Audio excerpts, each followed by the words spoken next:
Good morning, everybody. Thank you for coming to our second day of Information Literacy and Democracy conference. We had a nice talks and presentation yesterday. I hope you enjoyed the evening yesterday, and we can continue with our program. I'll just quickly remind us about the topic of this year's IDESA. This year's IDESA conference aims to open its floors to attitudes and in information literacy programs that go along with asymmetries over understanding, is a technology a problem for democracy, or democracy is a problem for technology? So hopefully Domen is going to tackle these issues today, this morning, because we would like to expose the discursive trends in media and information literacy teaching models, from think critically, click wisely, which is actually UNESCO's motto, to think politically and click carefully, asking what is the point of media and information literacy if its normative narrative of progress and development does not confront techno-libertarian approach that everything's going to be okay as long as solutions are pointing to another application. There is a huge need to attain focus on how academia and civil society envision MIL teaching concepts, how they refer to MIL discontents, or to be more precise, its paradoxes. So I quote from Haider and Sundin, Paradoxes of Information and Media Literacy. Is media and information literacy even possible in the age of largely invisible algorithms and increasingly invisible information systems? So University of Hildesheim and University of Sarajevo therefore continue to discuss intersection of infodemic education and civic actions in a way that empowers critical practices. And it's my very pleasure to introduce you to Domen Savic from Ljubljana, Slovenia. He is a director of a non-governmental organization, Citizen D, Državljanin D. In his role as a director of non-governmental organization, he is focusing on developing long-term projects related to digital rights, communication privacy and digital security, media regulation, and active citizen participation in political sphere. For the last 3 years, he has been engaged in anti-hate speech campaign, during which he has exposed the ways public money is funding propaganda and hate speech outlets in Slovenia. His previous experiences include working for the national public broadcaster and private media companies, after which he moved into the field of digital marketing and finally established a digital rights non-governmental organization. He has a journalism degree from the Faculty of Social Studies in Ljubljana, Slovenia. So, Domen, welcome, and the floor is yours. Thank you, Mario, and thank you to the organizers for the invitation. My piece or my subject is titled Responsibility for Digital Chaos, the Role of the Consumer and Citizen Online. And in a way, it will sort of be a continuation of this think piece that Bojana started yesterday.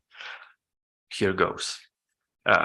In order to examine the current state of digital literacy, digital rights, and the role of a digital consumer and a digital citizen, let us first take a trip down memory lane and highlight some of the issues we've encountered as our society was moving from agricultural towards industrial and post-industrial context.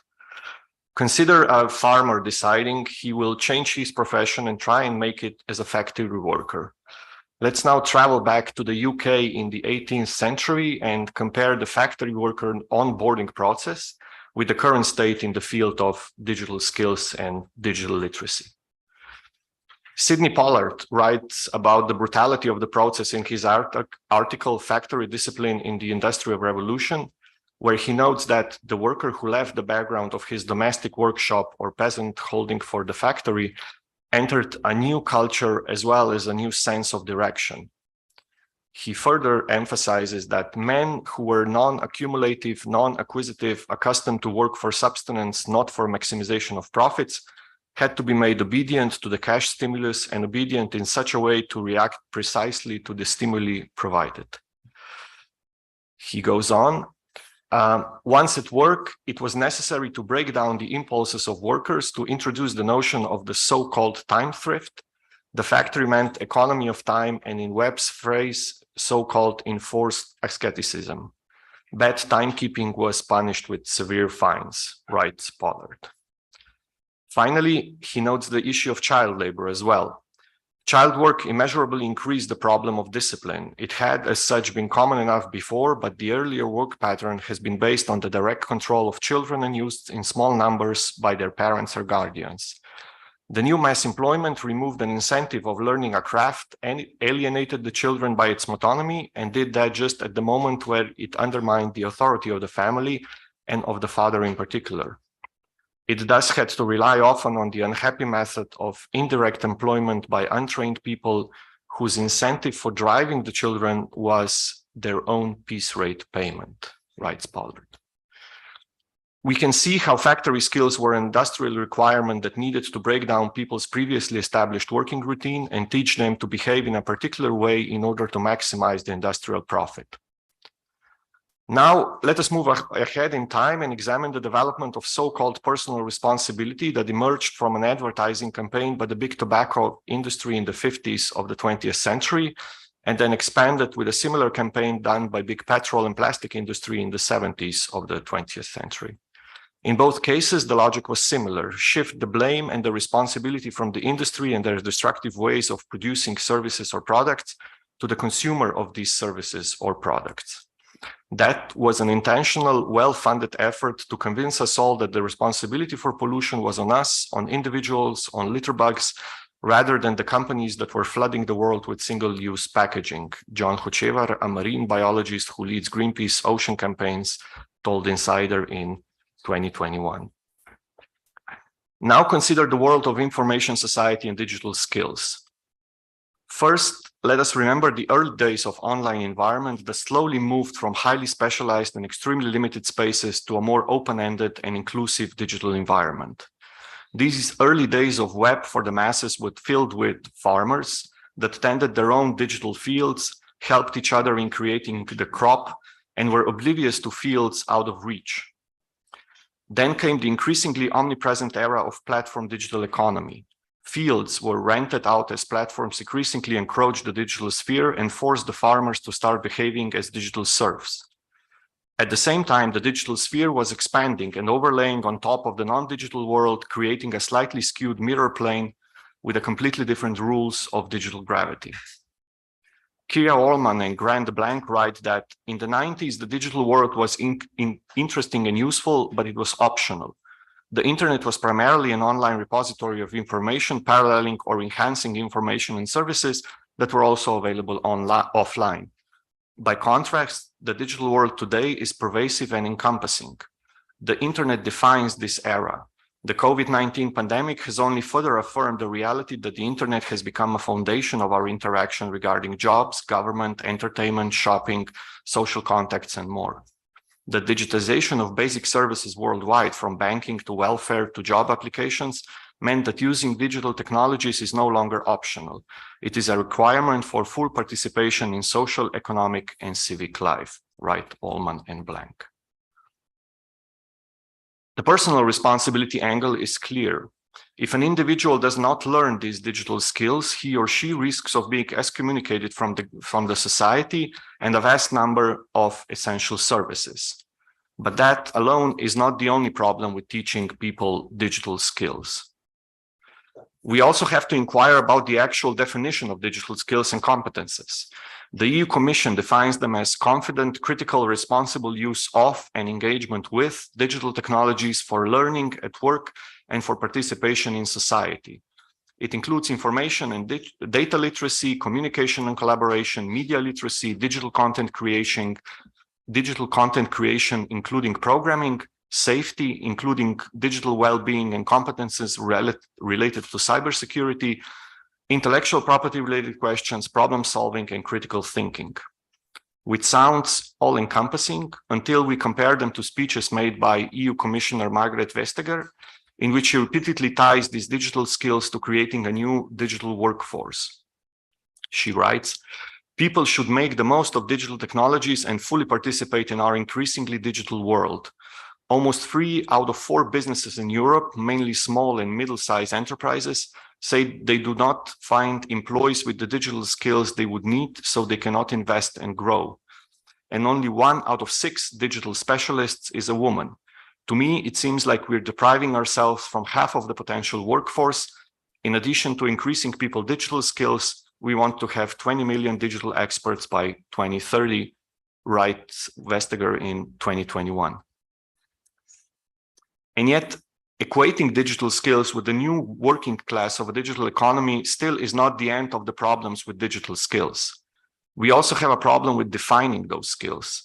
The previously mentioned Digicom model lists 21 competences that vary from browsing, searching, and filtering data to identifying digital competences gap, without going into details about the practicalities of individual tasks. For example, the skill of identifying digital competences gaps is defined as to understand where one's own digital competence needs to be improved or updated, to be able to support others with their digital competence development, and to seek opportunities for self-development. To keep up to date with digital evolution, introducing a very dangerous biological concept of nature-made evolution in a man-made field of digital technology and services. In reality, our digital environment right now is ever more ruled by platforms where many of the digital competences are offloaded to the platforms themselves, and the user is left with limited options. Imagine considering the protection of privacy one of the competences on today's social network environment.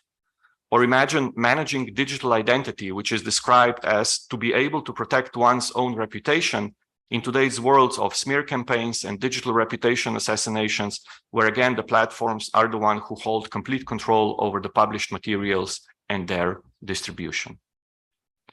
Speaking of platforms, it's fascinating to read the final report of the Commission Expert Group on Tackling Disinformation and Promoting Digital Literacy through Education and Training, published by Directorate General for Education, Youth, Sport and Culture within the European Commission, that tries to frame the issue of disinformation and digital literacy and to offer some guidelines for teachers and other members of the educational sector as to how to address and solve this problem. The threats of propaganda, disinformation, and hateful content are painted as one of the biggest threats to our way of life, but instead of calling for regulatory measures and pressure on the owners of the machine, the Commission uses personal responsibility and learning process as mechanisms to address these social threats. And despite the fact that researchers have time after time named and shamed individual platforms that are responsible for most of the disinformation and propaganda in our part of the digital world, the EU Commission is still using the ambiguous online environment when describing threats and issues in this field. In the report, the Commission seems to compare the digital environment of disinformation with a walk through the forest and writes recommendation on how to avoid poisonous mushrooms by urging the teacher, student to be mindful and attentive. There is not a single sentence dedicated to the financing mechanisms of online content production, the role of the black box algorithmic content distribution, of the uneven playing field where advertising and PR agencies, paid disinformation actors, and other vectors that help sustain the manufacturing and distribution of propaganda, dis and misinformation online. This aspect, however, is very visible where examining other reports and comments on this issue. For example, Irene Khan, Special Rapporteur of Freedom of Information, of Expression and Opinion, United Nations Office of the High Commissioner, names algorithms, targeted advertising, and data harvesting as 3 main drivers for the spread of disinformation online. Targeted advertising, data harvesting, and algorithms are hardly anything an individual user can do about, even if he or she is being attentive, especially when faced with the almost obligatory presence on the platforms that are performing these tasks. What's even worse, write Yang and Luttrell, researchers are noting the minimal efforts have been made to conceptualize propagation of fake news and propaganda online and on social networks. We can even go a step further and highlight the issue of preconditioned environment that are more susceptible to disinformation and propaganda, even before the algorithms, content distribution systems, and other digital systems perform their deeds. Paloshi Disha writes, favorable environment for rising and developing disinformation campaigns as an ultimate threat to the democratic values of that societies are countries of post-war conflict, countries of most prominent polarized societies, countries with heritage of ethnic and religious divisions and differences, unregulated or fragile media systems, public low trust in media institutions, so as high percentage of online and social media users. We can see that the equality of democracy in individual and nation countries is also intricately linked to manufacturing, distribution, and reception of fake news and propaganda, adding on to the pile of issues that are beyond the scope of individual consumer to address. Speaking of digital democracies, we inevitably come across the role of a digital citizen. This phantom beast, first presented as an all-seeing, all-knowing entity that uses digital tools to analyze, decide, and ultimately influence the local, regional, and potentially even global political discourse, this independent entity full of wisdom and experience is more and more stuff of fairy tales, as the harsh reality of algorithmic black boxes, practices of deceptive design, and behind-the-scene machinations of networks and digital systems descends upon an unsuspected user. Connecting digital environment with the concept of citizenships seems very odd from the start. Citizens are usually free to move, free to express their opinions, free to participate in the social environment that surrounds them and supports them.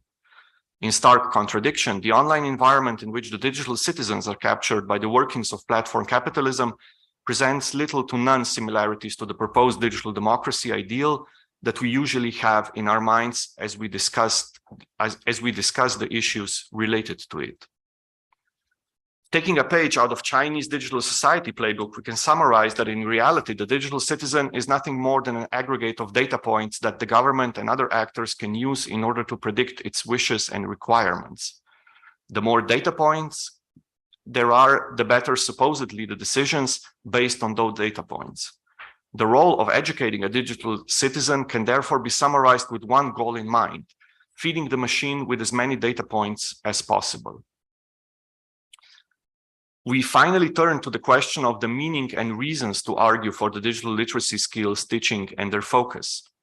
As we've already established, the human being is constantly being torn between the roles of consumer, citizen, and digital worker when logging online. The digital literacy courses are usually emphasizing the role of the former, as we've already seen the decision makers are having troubles differentiating between the three roles, usually choosing the role of the worker as their main focus. Take Slovenia, for example. We have codified media literacy in our local laws for several years, and yet when it comes to its implementation in the field, the results are anything but effective. There are several problems, and I'll discuss them as we move forward. First problem is that almost nobody explains to the students of media literacy why critical perception of mass media is important. Teachers usually do not dare venture into the world of citizenship, political participation, and the reason mass media is considered the fourth estate within the democratic society. Even when it comes to fake news debunking, fact-checking, and critical reading of the mass media messages, the reasons for such activities are usually lacking. You must be critical because you must be critical.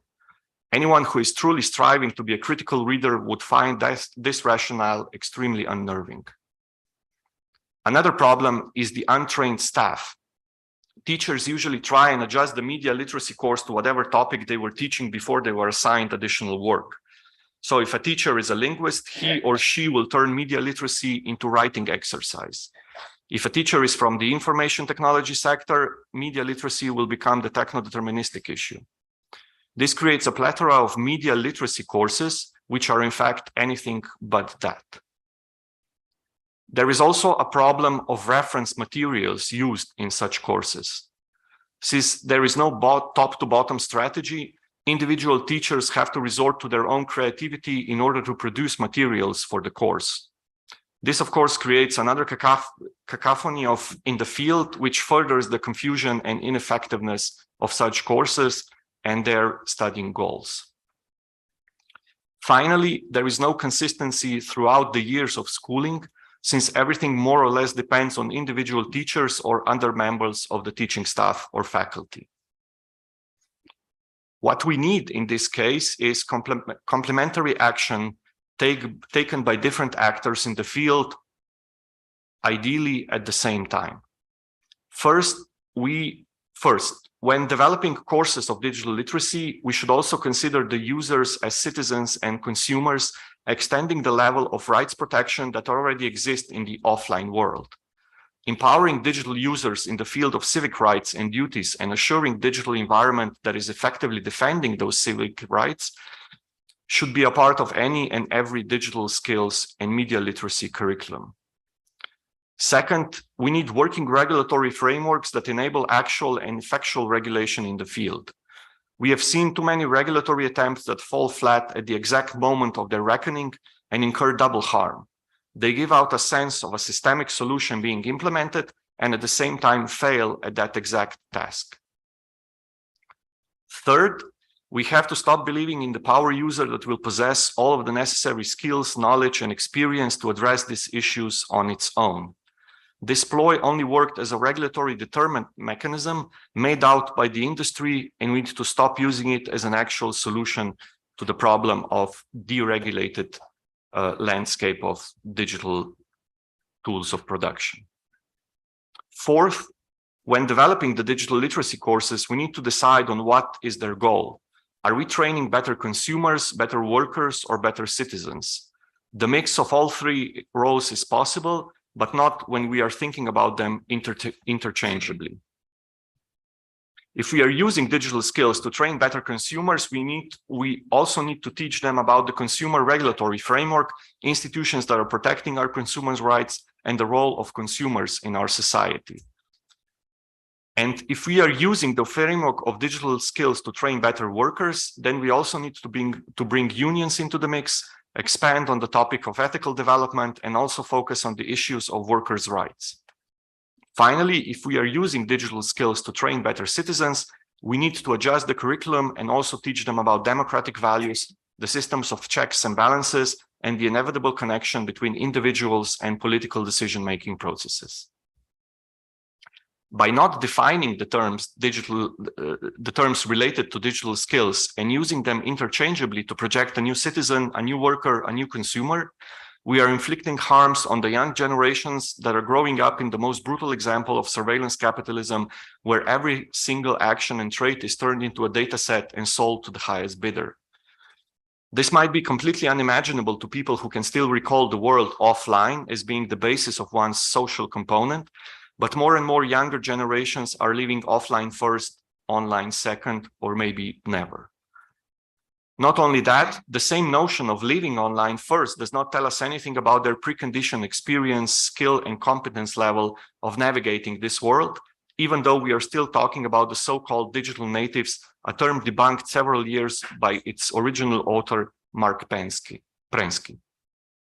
We should cease to play into the hand of the industry that is very keen on using the idealistic image of a power user to shift the blame, shed any responsibility, and continue its twister, immoral, and sometimes even criminal practices. By starting at the beginning and first defining, then adapting the curriculum to the definition, and finally applying the newly adapted skill set in practice, we might usher a new era of digital literacy that has a clear goal and a road to get there.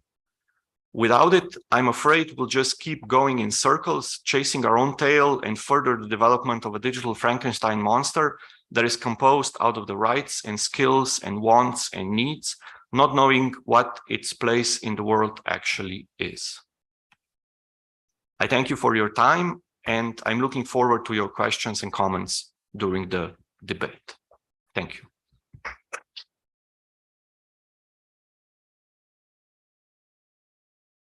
I specifically left out this part of the allotted time slot to hear your thoughts on the matter, because I think that in this room, there are people who actually are working with these topics in real life and can provide let's say, some sort of feedback. Usually when, at least in Slovenia, when we're discussing media literacy topics or digital literacy topics, we are usually faced with people who just want to get it over with so they can check a box on whatever EU Commission strategy is applicable or is hot at the moment. And nobody really thinks about the background of all of these processes being implemented in the wild. And it would help me tremendously going back to Slovenia and talking to decision makers and other representatives in the field to sort of have this this quality back and forth in terms of, you know, we can do this another way, or we can do this by redefining the basic concepts that are, yeah, holding up this field of information. There's a lot of despair, as Bojana noted yesterday, but I think that you know, without rethinking or asking ourselves the basic questions about the function and the reason for developing media literacy and digital literacy courses, and then following that up with actual enactment in the field, in the wild, I don't think we'll get very far. Yeah. Yeah, thank you, Domen, for your speech. We have been already discussing yesterday that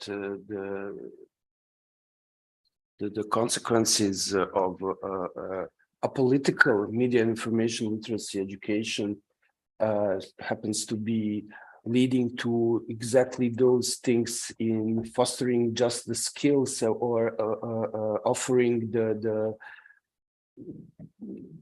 usage of the tools as a way how to negotiate with so many structural problems that you have been mentioning. But I would say that the basic question then would be how to emancipate ourselves from the platform capitalism that encompasses the panacea of media information literacy programs offered as a way how to cope with the harsh reality that we don't even most of the time understand, as Vladan yesterday showed the layers of the invisibility of the infrastructures and black boxes that we most of us are not even aware of their presence, not to mention the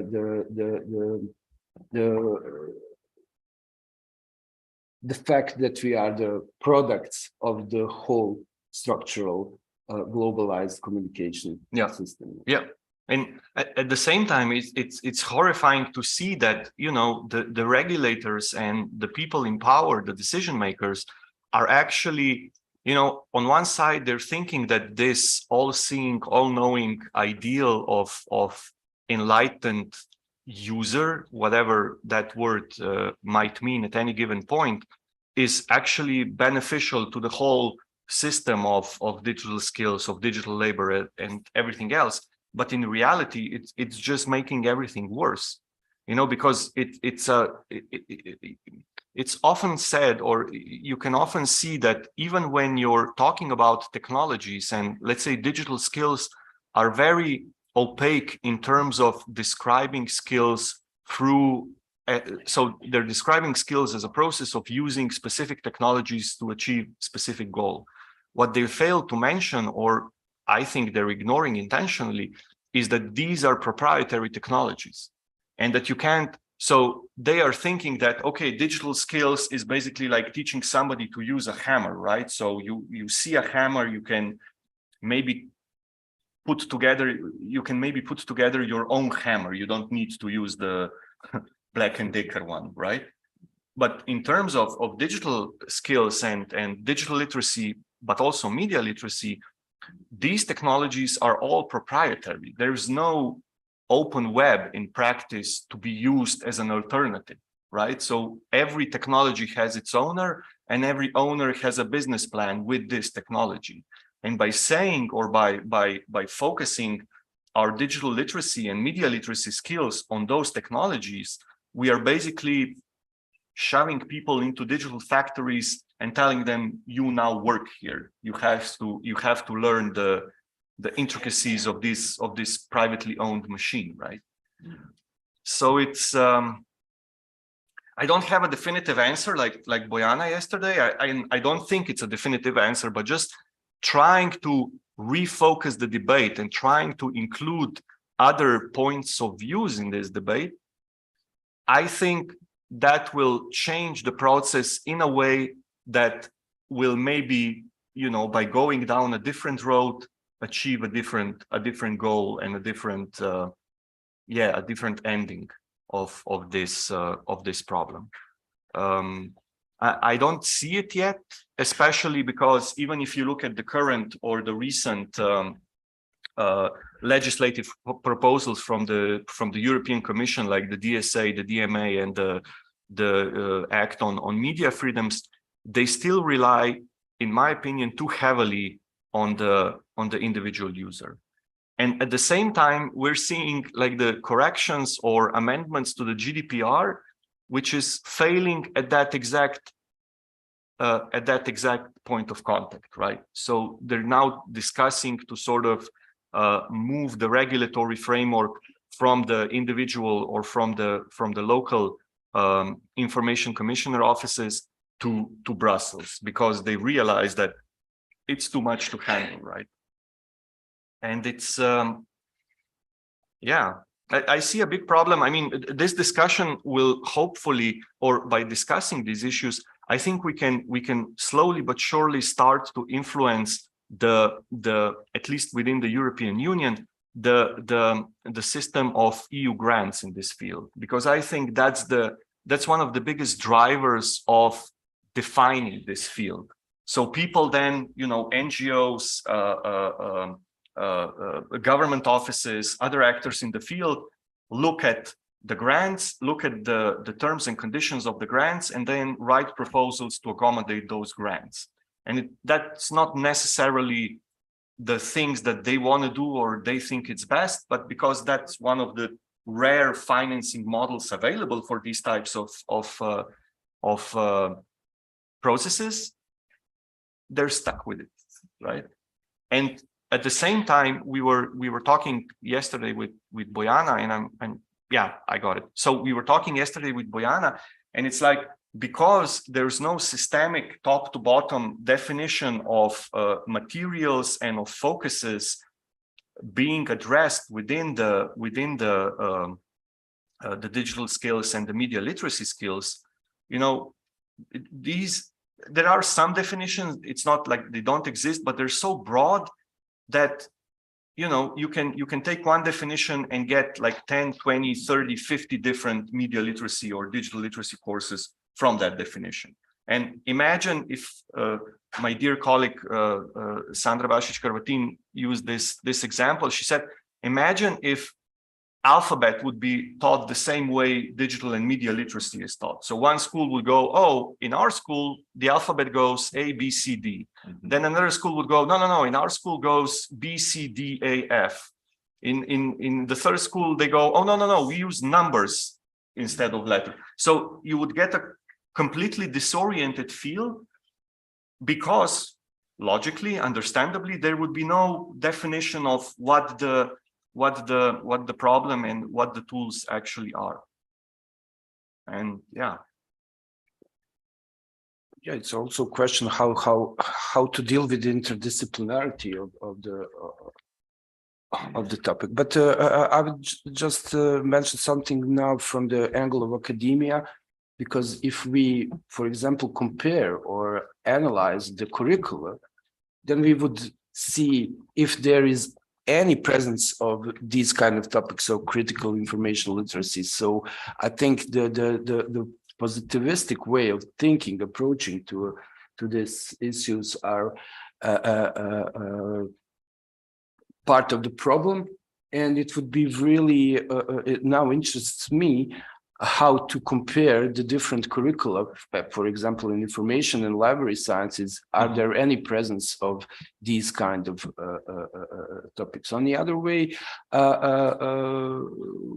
lately, maybe a few months ago, I already mentioned that book, Paradoxes of Information and Media Literacy, which comes from the information scientists. So it's not the first time, but those Scandinavian authors are very renewed, and when they actually open the box in this way, I think it's maybe the must to have that kind of approach, and that to have it in our bibliography in media and information literacy, because they really pointed to this shifting of responsibility from platforms to individual users. The informed citizen is replaced as a rational consumer of information. So I think they really got a point on this. Yes. How to approach to because at the same time, the same issue that I've been highlighting, so non-definitive field, it can actually work for us because, you know, we can literally make up anything we want and say, this is digital, this is media literacy. And so we don't need, I mean, there is an alternative way of achieving, let's say, a new era or a new way of thinking about media and digital literacy. We just have to agree on specific topics and then push that out into the world. I mean, okay, the issue is, or usually the buck stops at grants and at issues related to the fulfillment of these grants. But, you know, you can bend corners in order to achieve the goal that you believe is true, right? Otherwise, we're just reproducing the same non-definitive and wrongfully defined topics that have no effect in the long run, apart from creating a new era or a new generation of very confused digital workers that don't know anything about work or about digital society. Yeah. Do we have questions from the audience? Comments? Thomas? At least give me one, please. Excellent. Thank you so much. Sure. My name is Violetta Trkulja. I'm working at a non-profit organization, and we are teaching actual basic digital skills. So thank you very much for your inspiring talk. I agree with everything you said. And for me, it's really interesting to see, and I will talk about this also later in my talk, that we, as you also said, we always assume that people have basic digital skills, so that they are able to use a mouse or a keyboard or know how a PC is functioning, but we cannot take that for granted. We have in Europe, I think around 40% of citizens in the European Union, they have a lack of basic digital skills.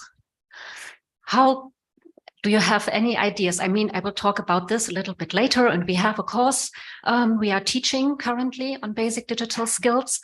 But I think this is a really big problem in our society, this amazing gap we have. How can we tackle this? Except from thinking on concepts like media literacy, information literacy, meta literacies, there is a very, very big gap on this basic digital skills. And this is something I'm really questioning. How can we tackle this? How can we get this people to learn this basic digital skills? Send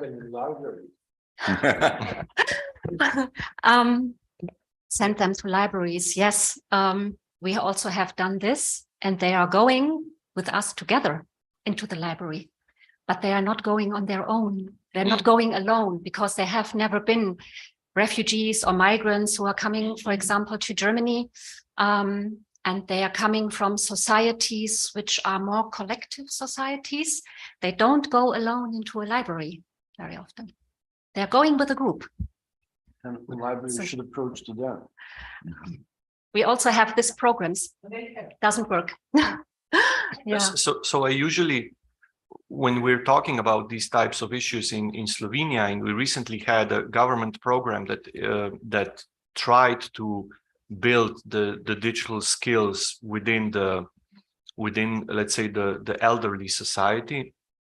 I often start these debates by asking or inquiring about the actual needs of the target audience, right? So you see that one of the first, and I actually wrote about it a few times, the first issue is that we are taking these, let's say, elderly.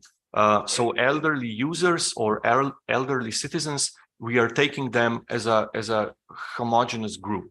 So we're taking them as one, right? So you have people who are, you say, by default older than 60 years. They're older than 60 years of age, and they're all in the same group. So they can type, they can move a mouse, they don't understand internet, they click on, spammy links and stuff like that.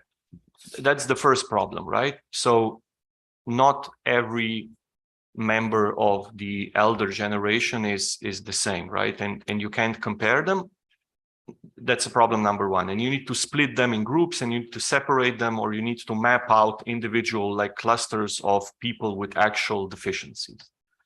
Second is that usually when top to bottom digital skill literacy courses are done, for the sake of effectiveness and for the sake of doability, they are usually split in, let's say, 3 groups. So you have the basic, the medium, and the advanced digital skills, right? And then you have different skills clustered into in one of those 3 topics, which is another, I'm not going to say failure, but it is a failure because individual elderly users have a very niche requirements on what do they want to learn, right? So somebody just wants to learn to use a phone so he can call his grandchildren, right? Or learn to use WhatsApp, right? Another one was just the usage of e-banking because the bank said, we're closing all of the offices in your area, and the only way to use the banking solution is by going online, right? Then the field is severely fragmented, and it's very in depth when it comes to individual skills, right? And the state is usually not doing this because it's too hard. It demands a lot of energy. It demands a lot of mapping out process, and it might sound very brutal, but these people don't have the time, right? So when we were talking about these skills, I think the debate was going on in 2006 or 5, and one of the proposed solutions was, we're just going to wait for these generations to die out, right? So we'll mitigate the risk. It's a waiting game, right? And it sounds bizarre, and it is bizarre, but at the same point, or on the other hand, I worry that because we're focusing too much on the consumer that should adapt to the mechanisms of industry and not regulating the industry enough to accommodate for the consumer's needs, especially in the area where supposedly, or these industrial private practices are considered almost public in effect. So, nationalizing Google, nationalizing, Facebook, nationalizing, I don't know, Amazon. Maybe that's a solution, or maybe that's something we should take in consideration. We're talking about these issues because in practice, these are becoming infrastructural networks of our society, and we can't take them as, no, that's just one business, right? This is just something that one company is doing, and we shouldn't be too harsh on them. And finally, I don't know, I guess it's a long-term plan. And what usually becomes the biggest issue is the transportation of this plan amongst, or when the government changes, right? So we had, like, recently in Slovenia a change of government, and the new minister of digital transformation basically said, oh no, we're scrapping all of the plans made by the previous government and we're starting something new, right? And the previous government did the same with the previous. So it's and again, this has been going on for so long, and I'm 42 years old, but I feel like really old in this area, because I've seen this so many times that maybe just a suggestion, it's high time we try something new or something different, right? But again, that's between politics, that's between big tech actors, and that's between the European Union and nation states, right? And it's very honorable, and it's very good to hear that there are local projects in the field that are focusing on particular needs within the specific local communities. But that's another. It's a nice thing to do, but it's completely ineffective in terms of scalability and in terms of developing this as a systemic solution. It doesn't scale at all, especially when you're trying to think, or we're trying to imagine a society where literally everybody is onboarded onto the same or a similar level, right? So I don't know, in that regard, and I'll wrap up with this so we can have a few more questions, I'm becoming more and more excited about digital anarchy, because I mean, we should just let the machine destroy itself. Like, we've seen what is going on, like, literally right now with Twitter. Maybe this is something that will spread to other big tech companies as well, and maybe then we'll start thinking about different solutions and different approach, right? I often quote this example of radio frequency regulation, where supposedly the sinking of the Titanic was one of the key reasons for finally deciding on radio waves regulation, because they were trying to call out for help, but because the airways were packed with radio amateurs talking, like filling out the frequency, those SOS calls didn't go anywhere. So maybe that's what we need. Although at the same time, we've seen so many Titanics that, come on, it's enough. Let's do something else. Yeah, I was waiting for this moment, Gavin, to mention the anarchy. Yeah. But actually, this was even our rationale when we were putting things in a program, not to have just an academic discussion, but to give a opportunity to hear voices from the civil society, from different kind of professionals, from different actors in the field. So I was also discussing with Bojana lately Hert-Loving books stuck on the platform, and he is constantly negotiating with himself how to find out not just clear answer, because every answer he came out with was not actually functioning, and he said it goes deeper and deeper into the how he says technological settings about the issues. So I think really that speaking about changes, epistemic changes, political changes, economic changes, really needs different points of view to start bringing the actors together, and then somehow don't stop being isolated in our own islands of thoughts. And as you mentioned, A, B, C, B, C, D. So approaches vary so much that we don't even know actually what we are talking about in progress of media information. I mean, generally, I would be happy if we could all like start agreeing on the issue of non-enlightened user, right? I mean, if you look at the damage, this rationale where the user is in power and the user is deciding on things supposedly by, you know, participating or not participating, the damage was or is immeasurable. I mean, we're right now involved. So I'm right now involved in the digital skills mapping projects in Slovenia with young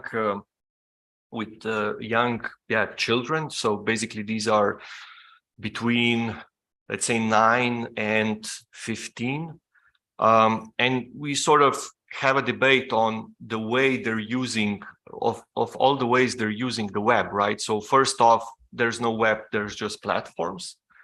Second is that everybody feels sort of pressured into using them because everybody else is using them. Third, nobody reads, surprise, surprise, nobody reads the end user agreements.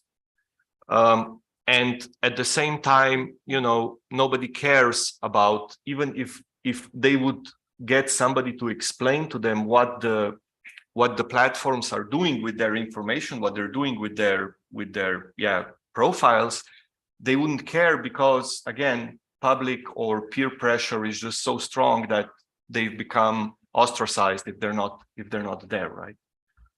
And it's I mean, when you see that on a national level, when you see that in different environments like rural, urban, mixed environments, when you see that with large, so in many generations, I mean, come on, what is there to talk about but to sort of, you know, reject the rational user explanation, start adopting the person as a data point, and then trying to wrap up a regulatory framework around these data points, right?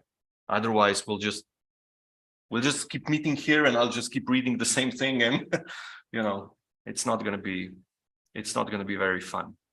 No. We have a few more minutes. Any comments, questions? Also a comment from my side. I think it's really a good point to consider this larger picture. No?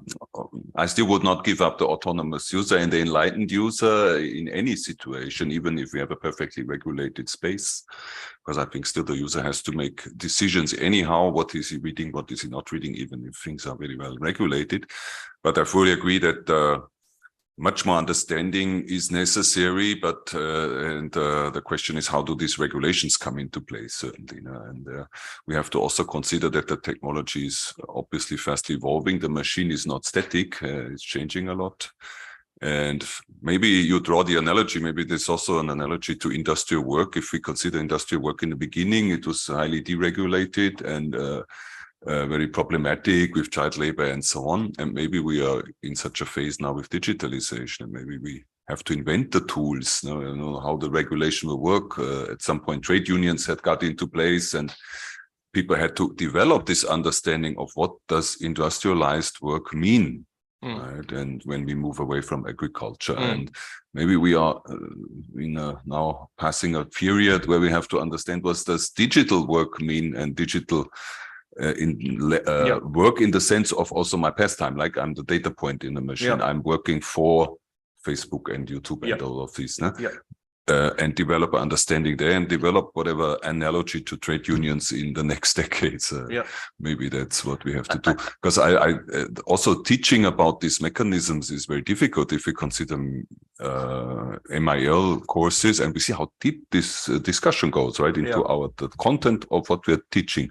Should we teach these digital skills knowing that people are just being exploited, and how can we teach these refugees or small children the complexity of digital labor and the machine? But so I would just give out another comparison. I think, or I propose that the the system of regulatory framework does not necessarily means that the user is losing its autonomy, only that there's a larger supportive structure built around them, right? So in terms of I noticed that I always have like 3 comparisons that I always like give out. So one is the Titanic and airwaves. The second one is the car industry, right? And the safety in cars, right? So in the beginning, no cars had seat belts, right? And people were like flying out the window. And then, okay, industry developed. So Volvo was the one who patented or invented and then removed the patent so it could be used by all of the actors in the industry. Developed this safety belt, right?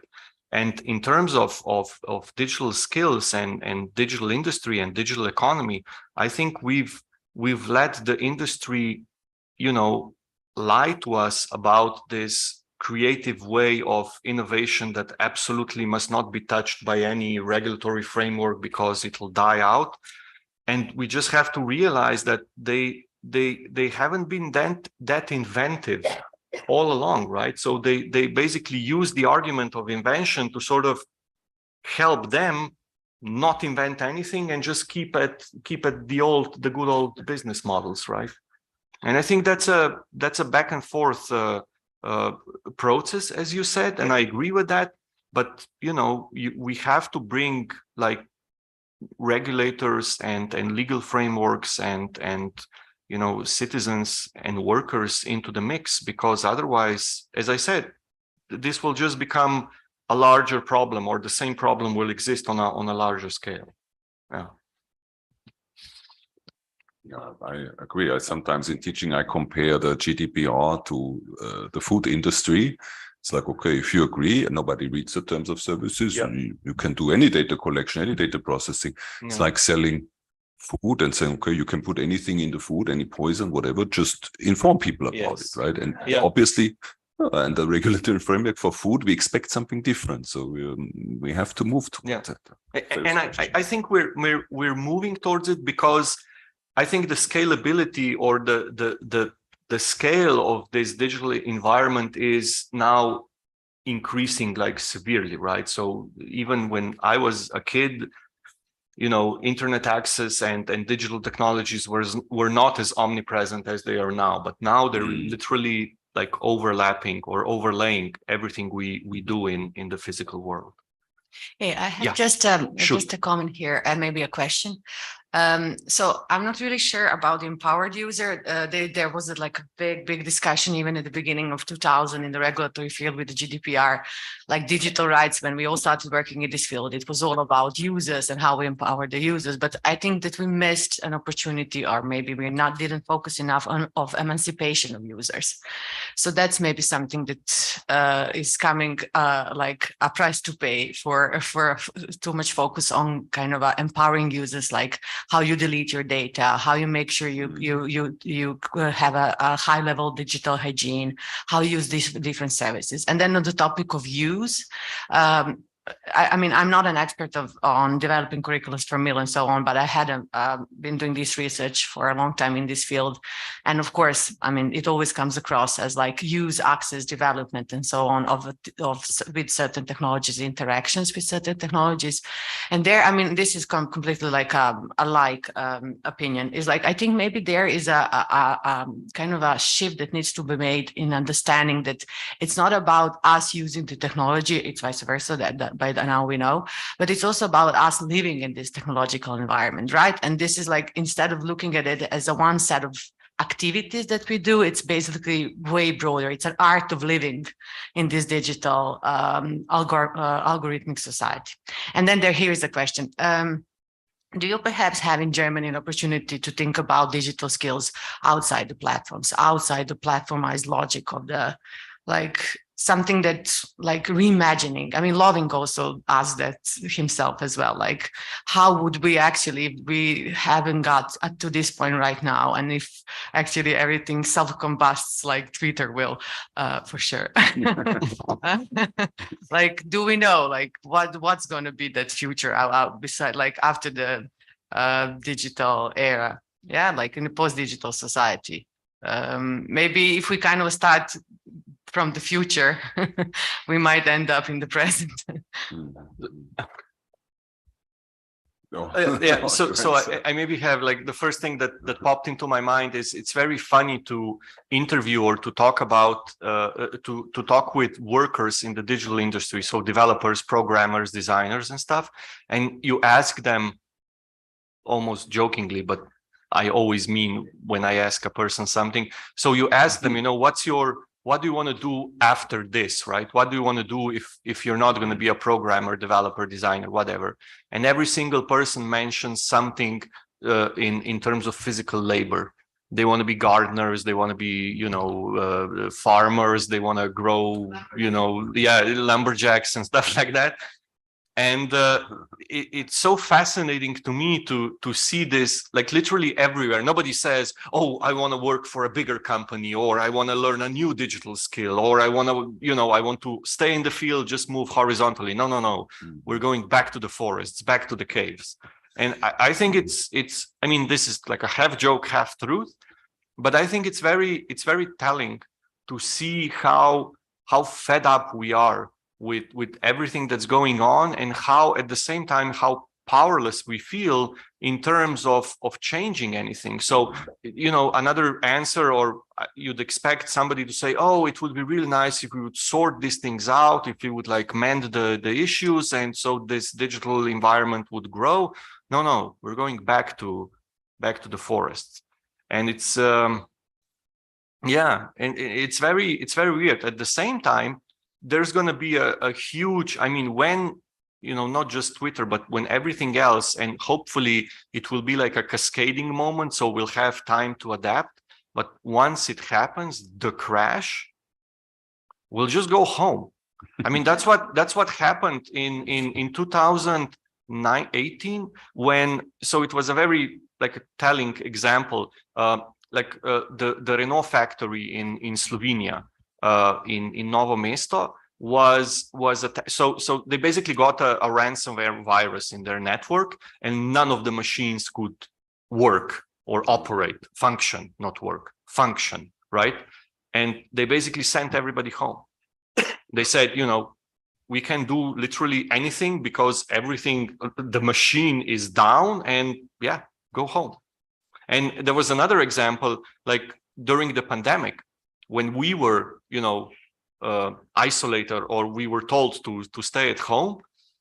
What were the people doing? Everybody was like reading books, teaching or studying new languages, studying new skills in terms of, I don't know, dancing, knitting, whatever, cooking. Nobody thought, or nobody did anything that was remotely connected to the things that was its profession, right? And yeah, maybe that it would be. I mean, I certainly have like a few languages I want to learn, like a few books I want to read. Sure, yeah. Let's see what happens. I mean, so there isn't, people often say that, oh, there's going to be chaos, there's going to be destruction, people will go into depression because they won't be able to work. Yeah, we'll figure it out, you know. That's on us. Just, yeah, let's see what actually happens. Yeah. Anarchy. Okay, thank you very much, Domin.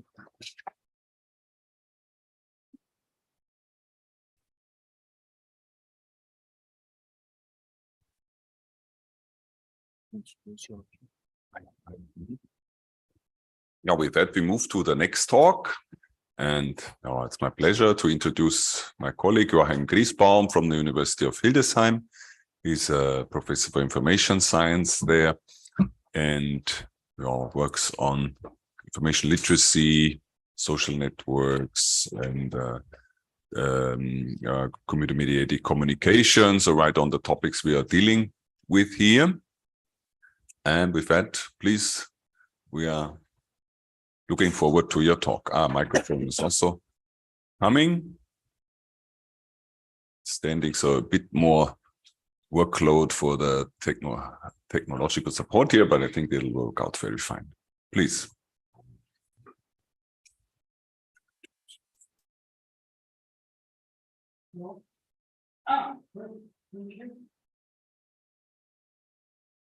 This is, yeah, it's working. Yeah, good morning. Hello, everybody. If no one minds, I'd like to stay. I'm not much of a sitting and talking person. I like to move. I like to threaten people personally with the distance.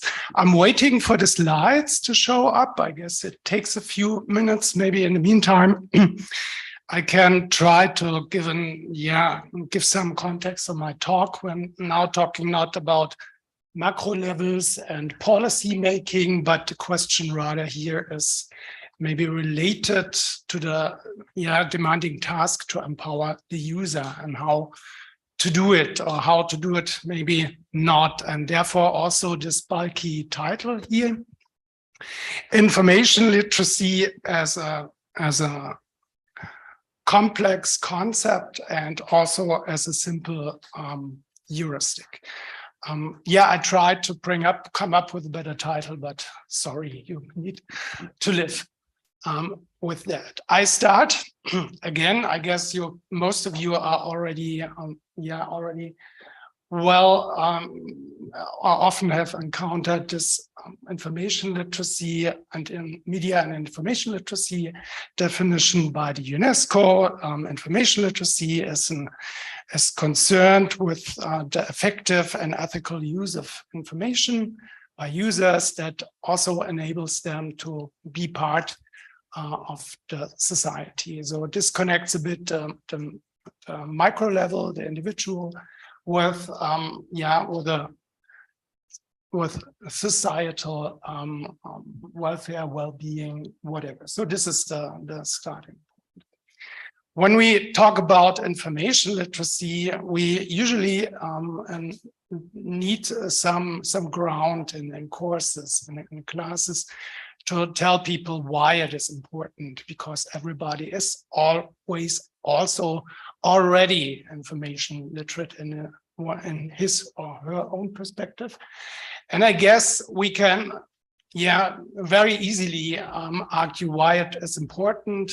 Yesterday, we talked about the pandemic, it's over or something like that. Nevertheless, it's still important to have an information literate approach when we are covering or researching health-related information. This is one example for the user. I'm also in the field of online marketing, and I very often hear professionals of which I think, oh my God, you're repeating things you heard from other people who are also not competent. And this would be a good thing if you actually have a clue on research and on the things in the market too.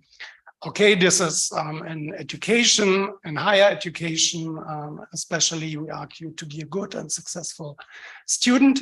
And I don't know, this is anecdotal, but I guess some of you would probably like to agree that there's a strong correlation between what people come up with resources they use for papers, thesis, and final grade. This is, I guess, the strongest correlation between input and output factor. And if we relate it to societal, political, and other topics, information literacy is, I guess, very important to be resilient to dismiss or bad, invalid information. And usually that's my experience. And there's also, I did not have a reference here, but partly backed up by research. We are all literate, aren't we? We go to Google, we enter 2 or 3 phrases, we click enter, and then we select 2 results and we are happy. How long is the Danube? How old is the moon? What's out there in Sarajevo, for example, when you're a tourist here, and things like that. Usually easily solved and good results. We can live with that, and therefore we think we are information literate. But sometimes it can be a bit more complicated. I tried to indicate that with the examples and the slide before that. On the one hand, and I guess maybe we can skip this really fast because there was a lot of talk about it already, the complex information environment in the internet. It's an open infrastructure, still tendencies for stronger regulations. Sometimes we want them also here when we say we need regulations against hate speech. At the same time, we have a perspective that in China, people are no longer free to communicate or whatever. We have these dominant players on information and communication markets. Just remember the talk before. Google and Facebook are not only information environments and information providers, and yeah, but also the largest marketing companies in the world. Though, because of that, they still have an interest to provide us with good information or opportunities for communication, but their primary goal is to be still in existence next year and the years after that. So they need to make cash, and sometimes there's in Google, when you are watching the European Union level, they are in contact, Google and European Union, and usually it's one way. There are fines the European Union imposes on Google for misbehaving with regard to market policy. We have this I am named tier fake news industry. We have actors who have not an interest to serve you with valid information, but to influence you, to manipulate you. And this is very easy. And we know it, this is a topic since the US election 2016. It's very prominent, misinformation, disinformation on the internet, and also these invisible and intransparent algorithms. I guess we connect to that too. If you ever had bought a washing machine, a notebook or whatever, 2 weeks, and the next 2 weeks, you everywhere see advertising on washing machines, and you think, I already bought one. This is kind of inefficiency in the marketing sphere, but yeah, I guess we can connect to that. And these are sometimes also the things that we cover when we teach information literacy. What we do not cover that much is the fact that we as humans are not the rational econs we know from economics. We don't want to achieve usually the whole picture, and we are not calculating rationally in every way. But we are Homo sapiens. We are so-called humans, and like it is named in social sciences, we are prone to wrong judgments, and we, as Homo sapiens, we want to avoid effort. We want to go the easiest way. We need to save energy and things like that. And so with regard to search engine usage, we usually avoid effort. I named it already. And when we are encountering information, we surely believe what we already like to believe. And maybe we are blending out, not processing information from other that is not from other perspectives, or we also like to also use things like social proof when we judge the validity of information. When I read a post and a statement 10 times, it must be true. This is how we work. And this is maybe not so good with regard to information literacy. And there's a lot of research out there. I just cite 2 investigations here that show that we are not that able to assess the validity and the partisanship of information usually. So in everyday information, everyday life information activities concerning the search process or information seeking behavior, the biggest problem is probably, with a higher probability, the evaluation of information. I don't know if you know this picture. These are some plants. They look not that healthy.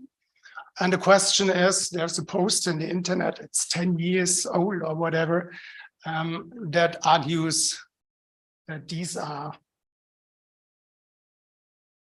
Fukushima nuclear flowers. You know, the accident nuclear power plant, and these poor plants, they have been there, and then radiation came and mutation took place. Is it true? Is it not? I don't want your estimation now, but think about it. Keep it in the mind for a moment. Okay. So to make the argumentation or to bring it together, I think when we think about how to foster information literacy on part of the users, we need to address these 4 areas. This is the micro perspective, not the macro perspective. The user, he or she, should have sufficient knowledge about information environments, markets. What sufficient is, we can discuss later. They should also have an insight concerning the limits of human information behavior. They should have a kind of epistemological approach that relates to a scientific mindset, not to differentiate the world into this information is wrong and this is right, and there's a right way of information, which we could call an absolutist approach, and also not in the way that we say, okay, there's standard medicine, there's the alternative medicine. I choose what I want. Alternative reality, that's also not the case, but to learn and to know that statements, for example, or arguments have a certain probability of to be valid, and they are probably, or in many cases, also connected to some real interests. This is what I would like to cover under critical thinking, and all of this brings nothing if the user is in a mode of saving energy. So he or she needs to have the motivation to get to the bottom of things. And I could imagine, and if this would be a class and you would be the pupils, then I would have told you that you would think, oh my God, information literacy, what a mess. Sounds costly, I don't want to do that. And yes, it's complex and complicated, but remember, and this is what I want to tell you about now, my perspective on, we don't need it every time. And also we cannot know everything. So often we can rely on the knowledge of others. I know some things with regard to information behavior, the topics that I have expertise, but I know, for example, nothing about climate change. When I was in school, there was this story about radioactivity. I never seen it, I still believe it. Yeah, because I trust the people who have told me. So this is something that should be relieving. To make it more concrete, I have brought in here some queries, information needs, whether Sarajevo, maybe that's of relevancy for today for some people, is there sunshine or not, I don't know. Leisure activities, travel backpack, hand luggage. This is the first set, eye surgery, myopia, effectiveness of display advertising, causes of climate change, and second block. And this here is the third block.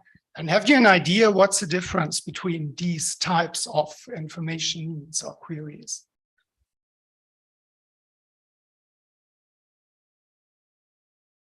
In our class, we are in the testing phase already. I would say this block is active functions. Only one answer. Okay. Better in Sarajevo is Yeah, does not shine and rain or the sun or something. Okay. Other ideas?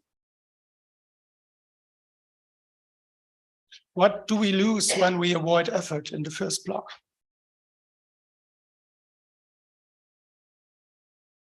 I guess we can live with that if we err and we're going to the city and it's raining, we are getting wet. Well, it could be interesting if we plan to go on the top of a mountain, but usually when we don't come up with the best solution, it's not a problem. What about the second block? Eye surgery, myopia. What about the need for a good solution?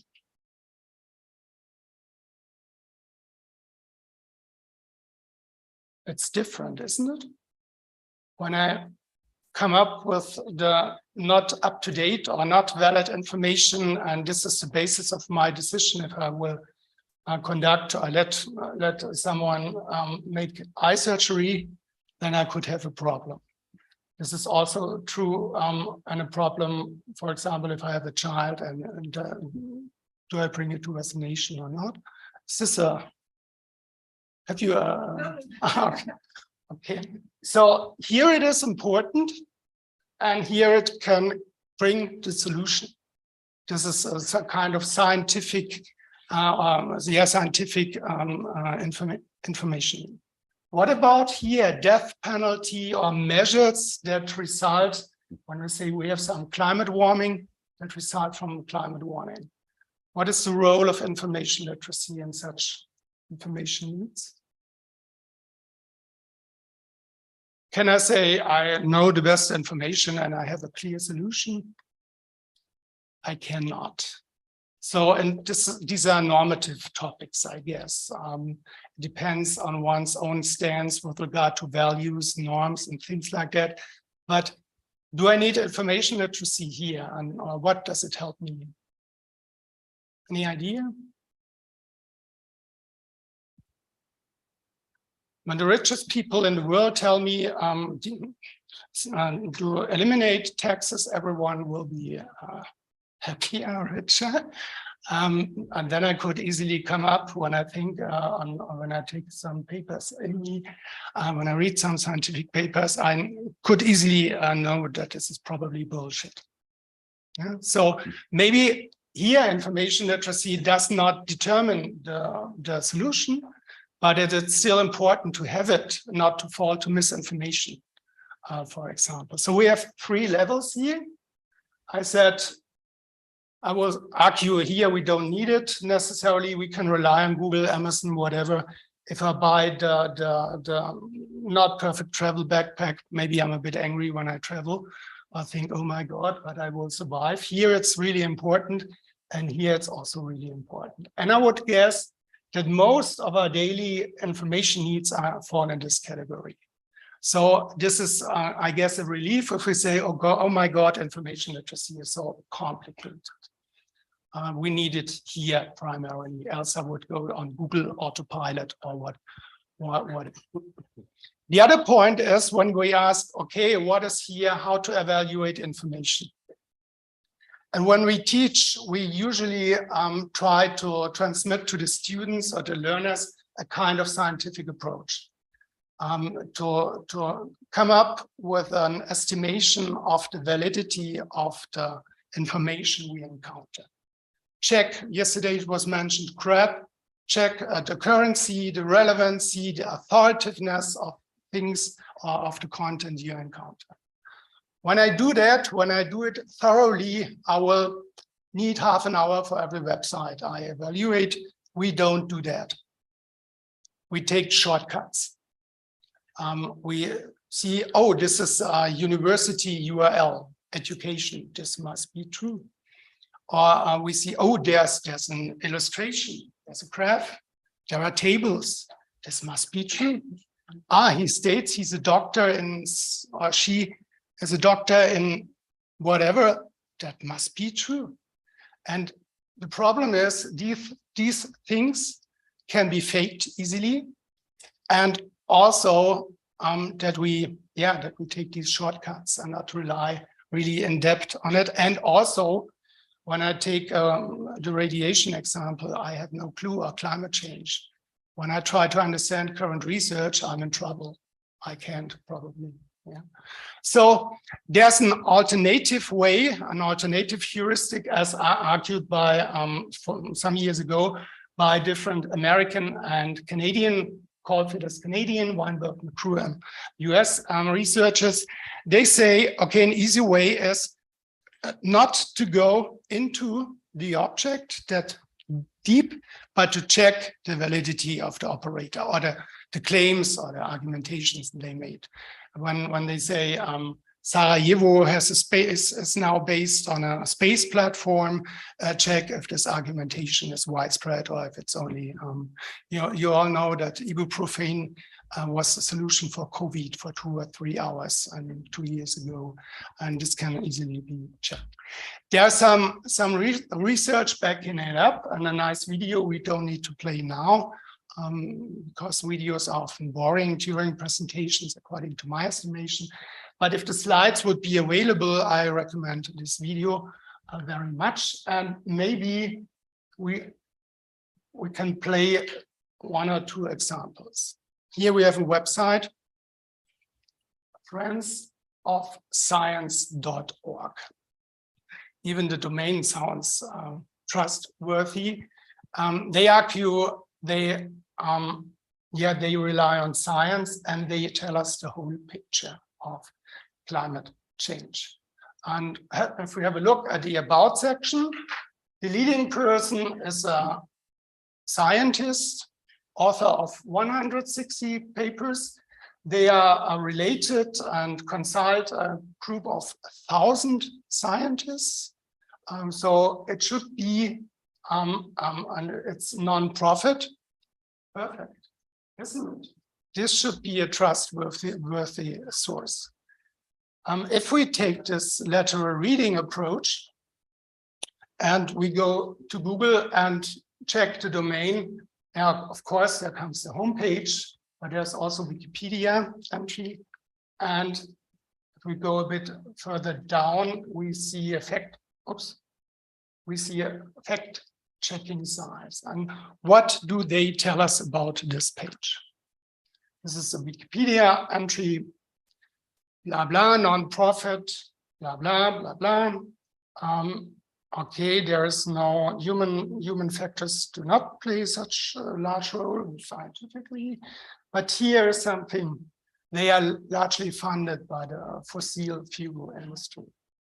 So independent of the fact if this is valid or not, I see now this is surely not impartial.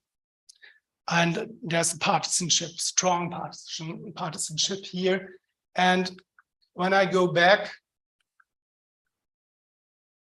this is surely not the thing that they argue here. So I should be, I would be very, very cautious when I think about this kind of information provider. To come to the second example, this is not ibuprofen, but ivermectin. We have here two websites. The one argues this is helpful against COVID, and the other says it is not helpful. Have you any insight which of the one? Yeah, okay, it's probably a rhetorical question mainly, but have you any insight which one is the one we should trust?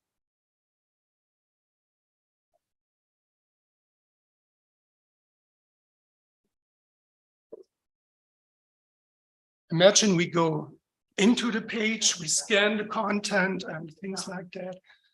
And if we take the lateral reading approach, have you any idea?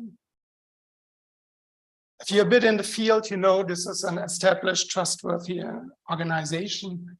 And whatever this is, I don't know. And when we research that with lateral reading, we very quickly recognize that this is fraud. And this is fraud.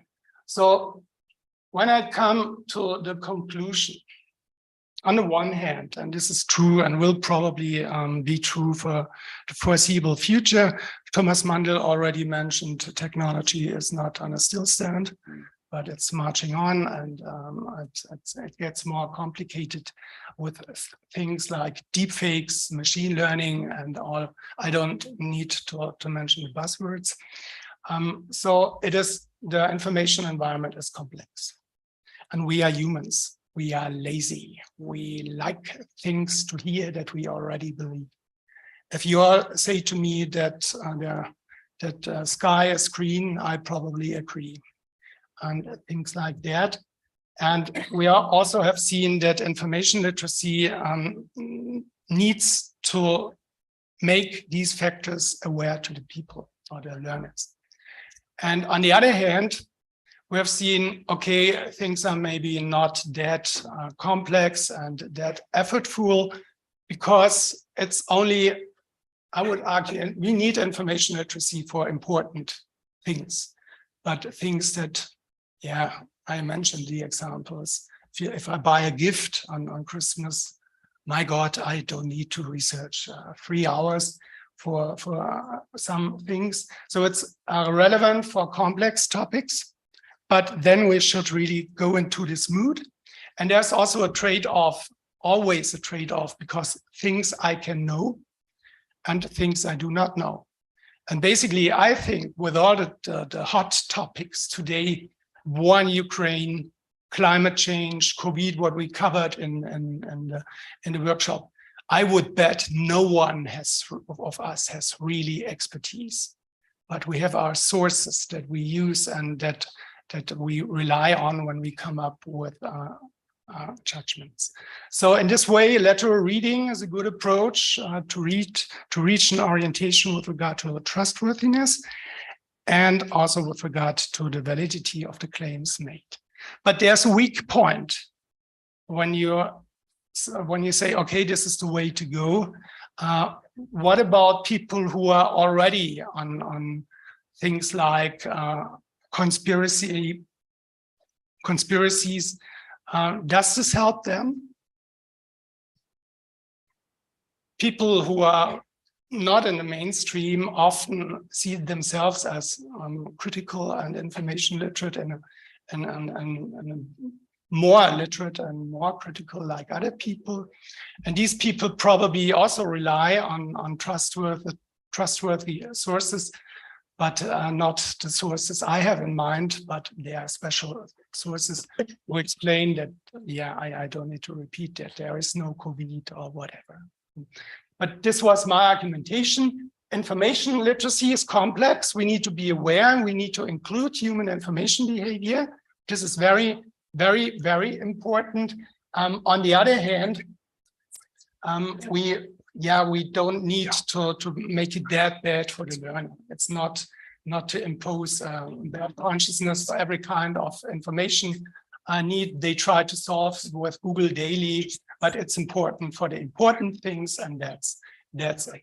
That was my argumentation. Thank you.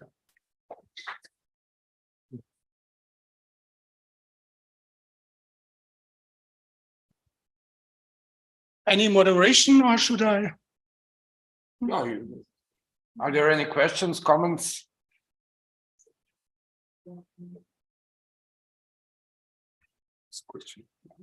Maybe just to comment. You were focused on web publishing, but some of the logic and flows are same in scientific publishing as well. For example, we know that there were paid groups that published some things about climate changes and that were wrong, or they are in a service of some industry. Yeah, sure. So, Tobacco industry is a prime example. It's the same with every topic basically, and but when we are working as scientists, I would also recommend this CRAB approach. I don't know who of you has worked as a reviewer. You cannot use lateral reading, but you need to really go into depth of the argumentation. And usually when you can do that, it's your field of expertise. And on the other way around, the misinformation is also often claiming certain scientists. But there is, I guess this is where then the argumentation of mainstream comes in. If only a few special types argue things. With COVID, we had that scientists argued things in the news, and when you when you dived in a bit deeper, they sometimes even were not from the discipline and argued still such things. But it's right, and this is what I thought of as a critical mindset. science is science. Science is not carved in stone. It's every scientific consensus is preliminary.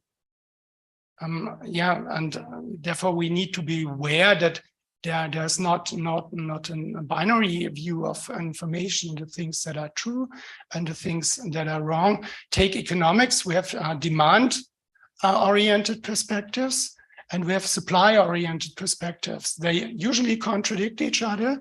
Both can claim that they are valid and rely on different empirical investigations, different schools. And natural sciences, engineering is probably more easy to come up with a clear picture of things than social sciences, for example, be it politics, sociology, whatever.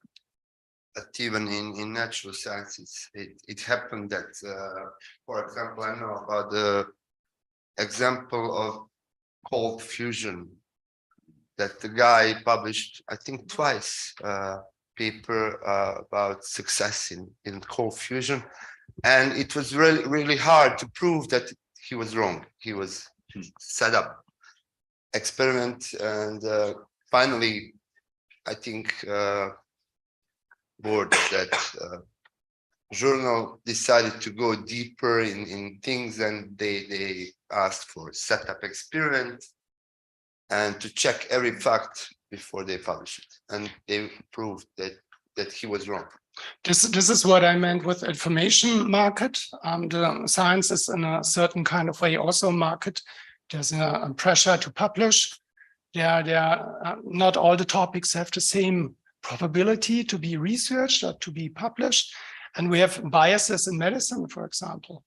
And we have also this predatory publishing.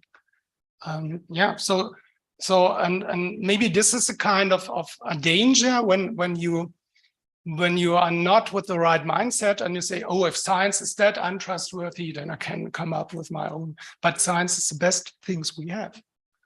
The best thing we have. Yeah, thank you very much. Thank you, Joachim.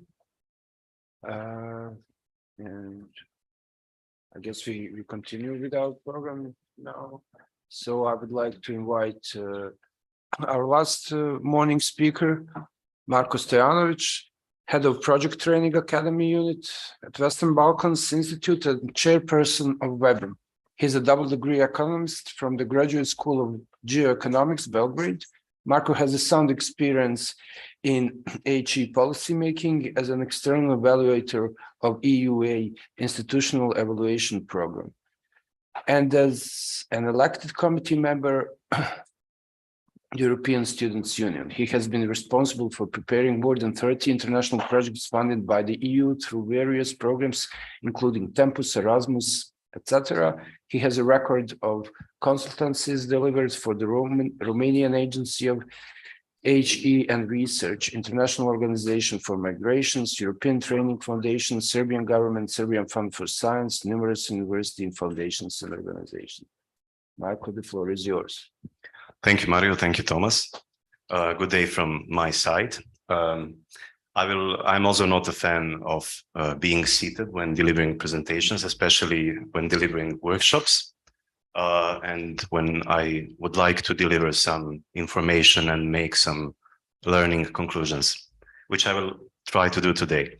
So are you ready to experience some ginger or some turmeric, the ingredient?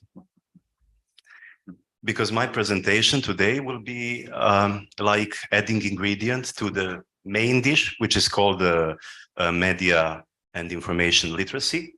My topic will be somewhat different.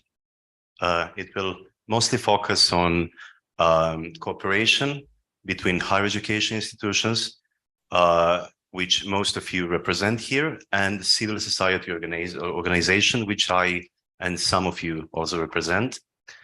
I will start with presenting Western Balkans Institute and what we do. I will not presenting us as product manufacturer and seller, but actually I will try to focus on what I think is relevant for higher education to analyze and understand the room for cooperation with civil society for the sake of higher education students, improvement of our programs, and what we deliver for not only the students, but society at large.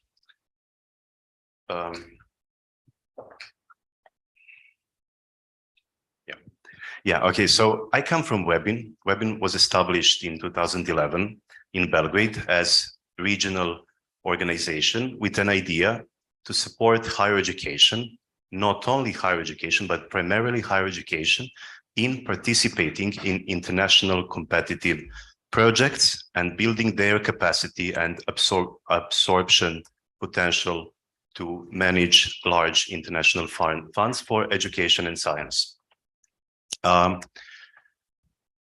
We, as a university support organization, we focus on innovation in higher education and the society.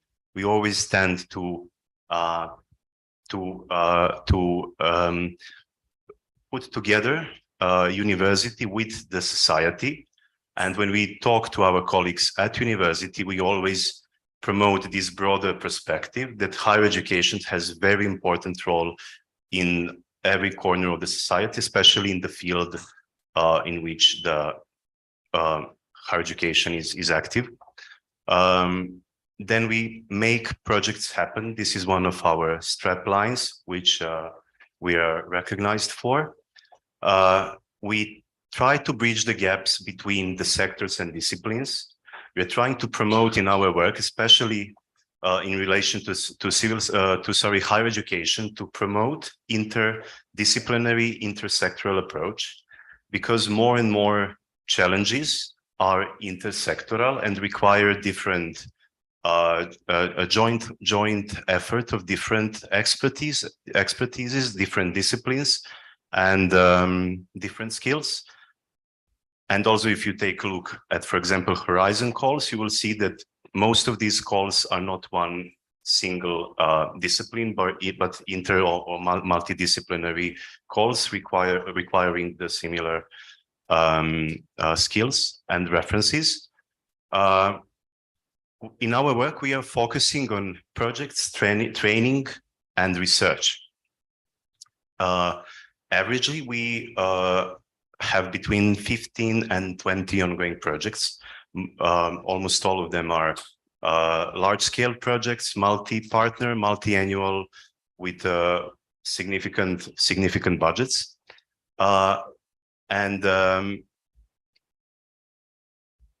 In our work, we integrate this educational component of building capacities of higher education institutions, but also of other actors in the society.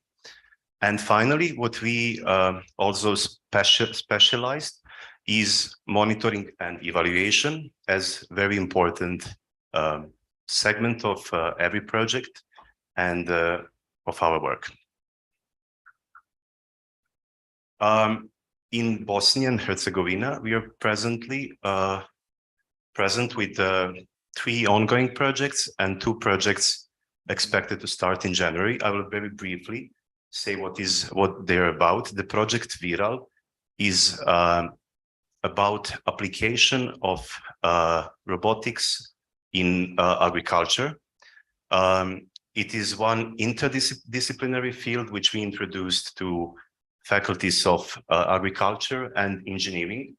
It was at the beginning for us very challenging to bring together these 2 disciplines in Bosnia and Herzegovina, because there is very low scope of inter-campus cooperation between institutions from different fields within the same university.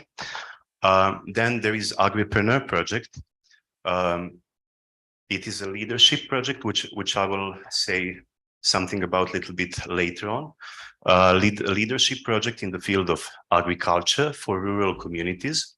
It is also implemented by universities, University of Banja Luka, and funded by American Embassy in Bosnia. Then we have this BILEAP project, which is regional project involving all Western Balkans country and Turkey. A 3-year-long project supporting development of enabling environment for youth to become part of business initiatives.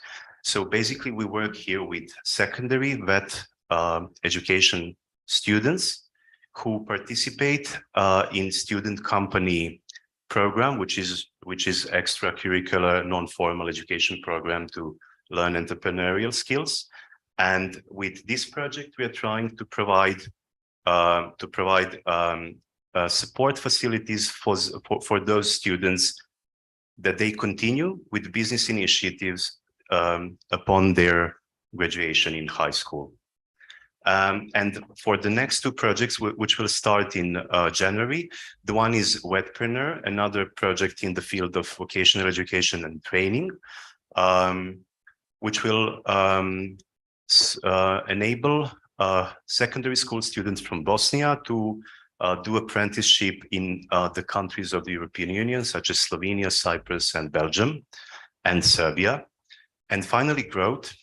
We are very proud for this project because this is the first project in higher education in Bosnia fully participated by only private universities, with very innovative topic, which is green universities, or how these universities should transform in institutional, procedural, and infrastructural way to operate as more green and less polluting university.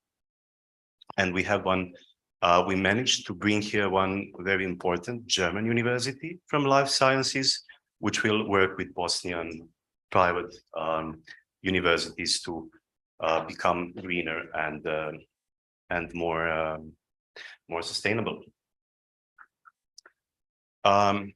So about project cooperation, for us, this is the matter of partnership building.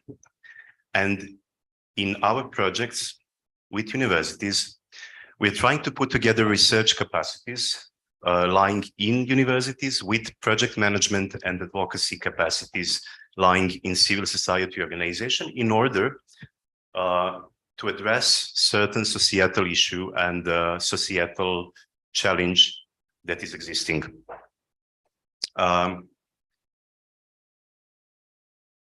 Then we also see in project cooperation enormous opportunity for improvement of study programs by integration of some elements of non-formal learning into educational learning practices in formal education.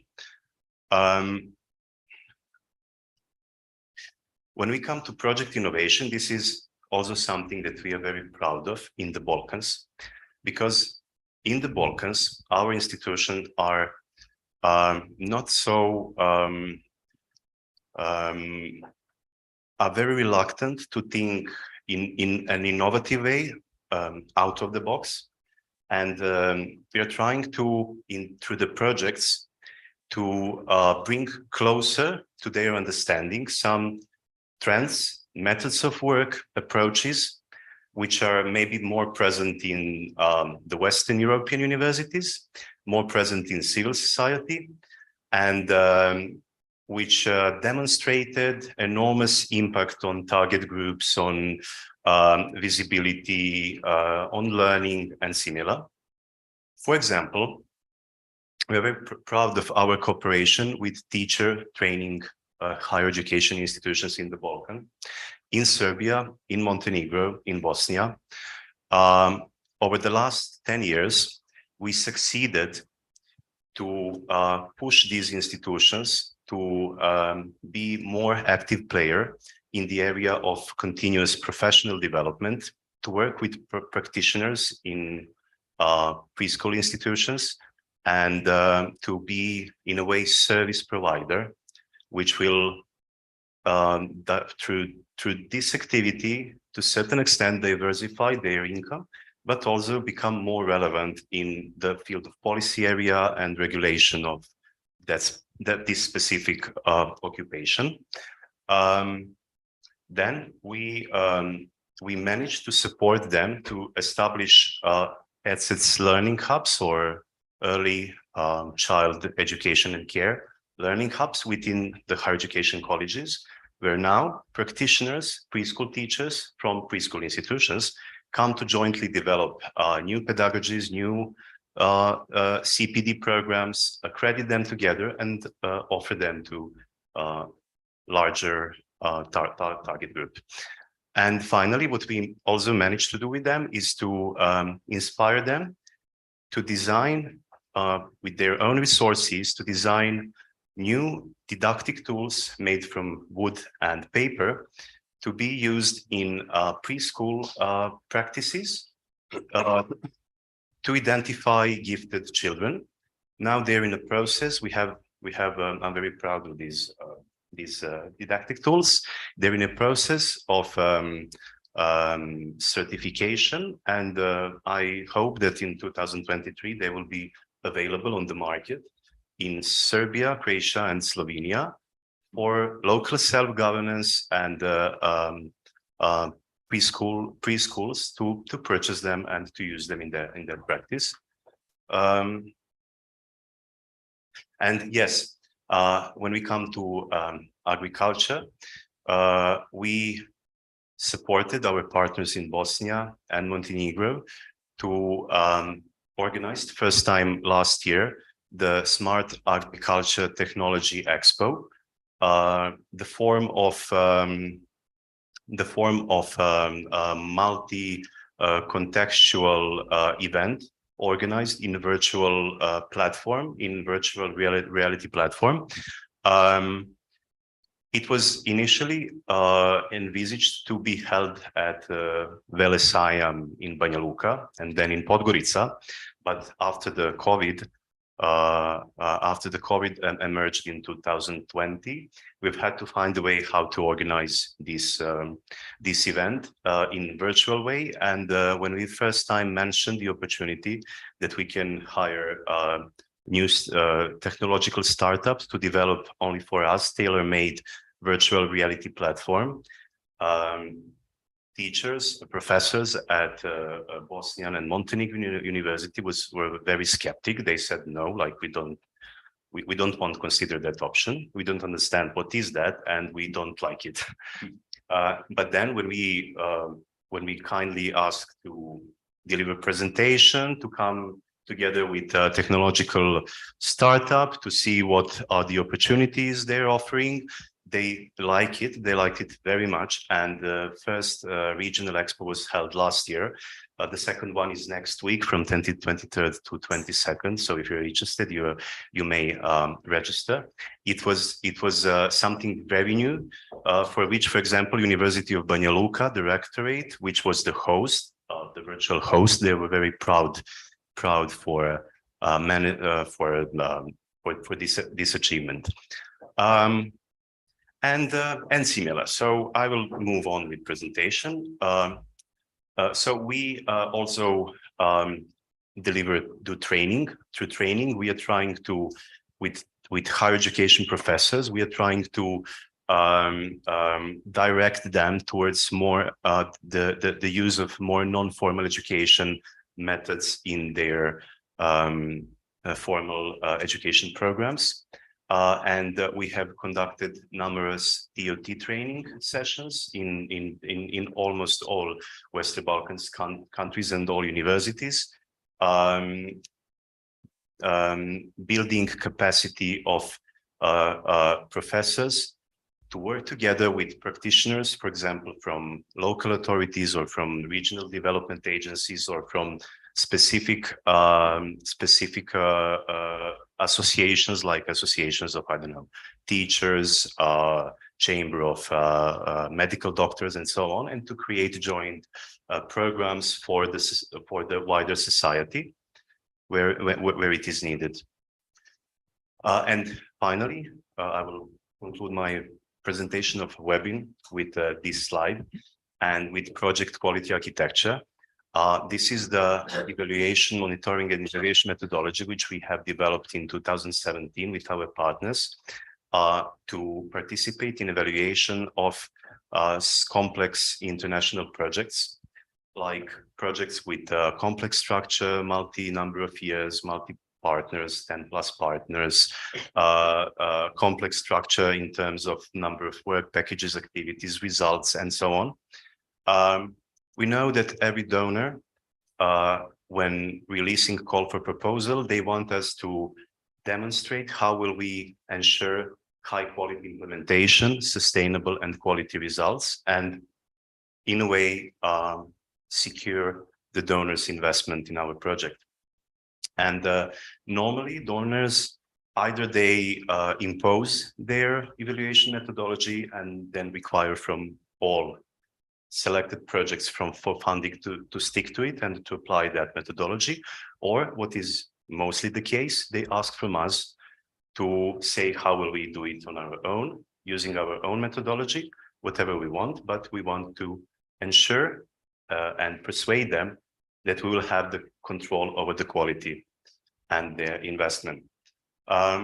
So we came with project quality architecture because we've seen many projects, especially those large projects, complex projects, where investment is higher, struggling to sustain and to deliver what is expected and what is promised. Then we see coordinators, institutions responsible for managing entire consortium and basically the only legal signatory to those grant agreements. We've seen so many times coordinators also struggling with managing consortium, especially when we come to the issue of quality of what partners deliver. And this is how we came to project quality architecture. We understood that we need holistic way how to approach the management of quality, because the issue of quality is part of the general management of project consortium. And we developed this methodology, which doesn't focus only on results and activities, but also on some issues which are very often put aside in evaluations and monitoring, such as the quality of management. How do we work together? How do we deliver information among each other? How do we distribute instructions? Is it clear? Is it timely? Are all partners involved on this in the same manner? And then again, with communication. Communication is also a very important aspect, even more and more important over the last year, especially from the perspective of donor. And it's not only did we manage to share our results with target groups, but also did we take into account to label and brand our products with donors' identity elements, logos. Did we mention the donor, and did we put the proper disclaimer?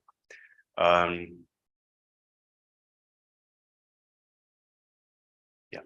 So we piloted this methodology through 2 large projects in the period 2017-2020, and we have learned a lot. We've learned that it is very important that we have one professional position which will manage the PQA methodology in the project, that it is time consuming, but it is also very, very valuable for from the shoes both coordinator and the partners when we come to management, but also when we come to administration, when we come to different technical services like accountants and I don't know, secretary service, legal service, and so on.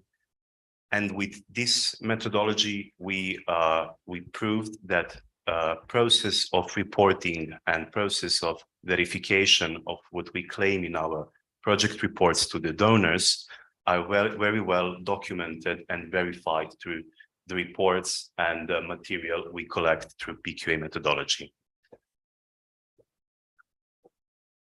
Okay, so now I expect that this part will be more.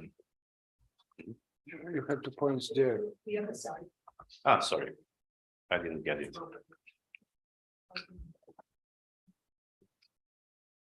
Okay. Now some observations on higher education and civil society cooperation opportunities from our shoes, the shoes of supporting organization active in the region. So we see that both higher education and civil society have educational missions. This is very important, very important understanding that we have to cherish. Universities in the field of formal education, but civil society in the area of non-formal education. There is some cooperation between higher education and civil society, mostly project related. So we still do not have exploited to full potential the cooperation in joint training programs, which would be accredited and integrated into certain systems where these programs may belong, like, for example, different accreditation programs and similar.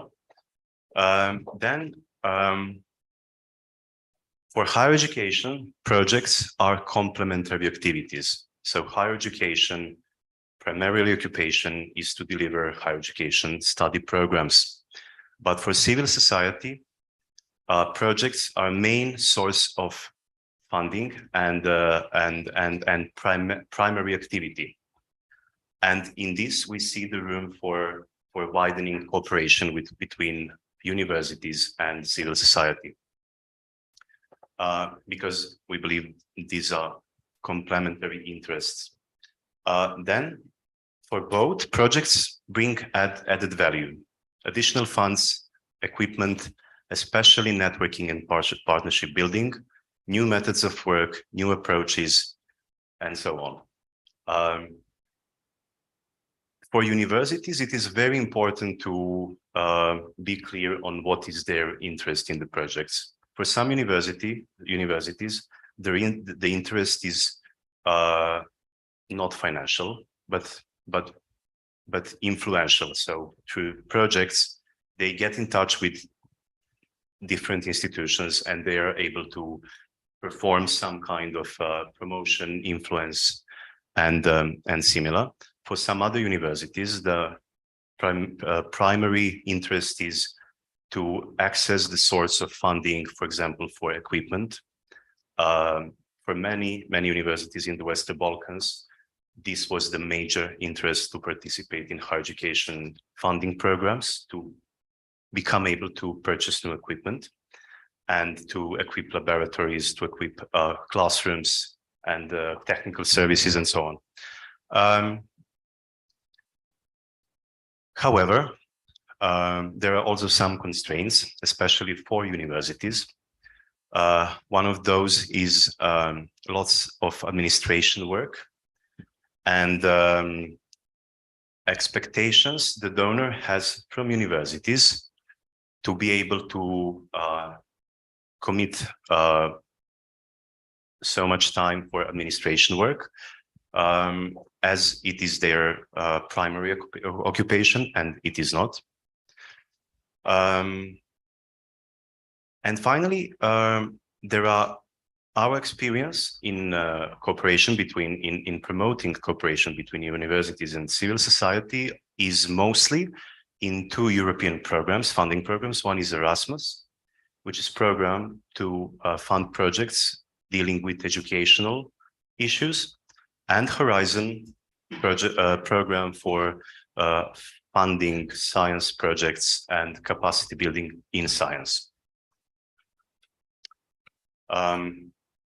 Yeah, so I will just briefly reflect on what are our experiences with Erasmus in the region. There are numerous opportunities for universities. Basically, entire Erasmus is available to universities, all the actions, especially to Western European universities, and most of these actions are also available to the Balkans.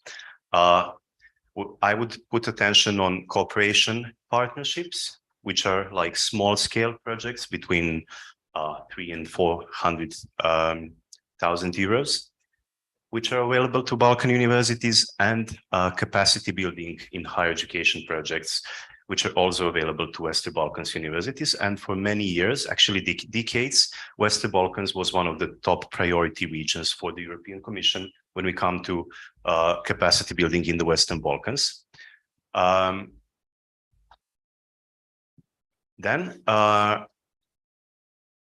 would also like to stress that strong priorities in Erasmus in this perspective, next 7 years, is given to green agenda. So basically all the projects addressing in any way, but clear way, green agenda would be very high on the agenda of evaluators. Then social inclusion as cross-cutting issue, always relevant, especially when we manage to include some specific groups which are very vulnerable. And finally, something new from this perspective, or rather new, is vocational education and training, especially for the regions of Western Balkans and Sub-Saharan Africa. Almost all actions of Erasmus+, including higher education, are encouraging vocational education and training programs, some directly, some other in a soft way. But vocational education and training from policy perspective is definitely very important priority for the Western Balkans over the period of next 7 years. However, when we come to higher education as beneficiaries, we also see in this perspective that Western Balkans is not, higher education is not top priority for European Commission anymore, and that there has been certain shift of funds from the Balkans to Sub-Saharan Africa. For example,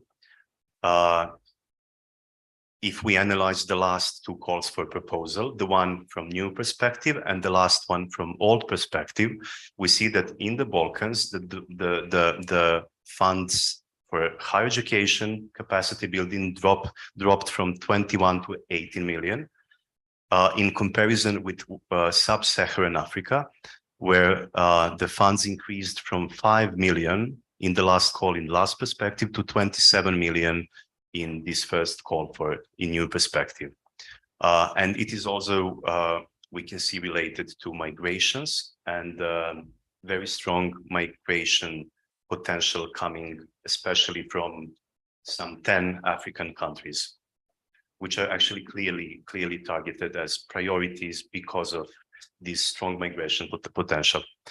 But in the Balkans, on the other side, there is stronger focus on vocational education and training, and funds were increased for this, for example, for capacity building in vocational education, which is new fund within Erasmus. There has been certain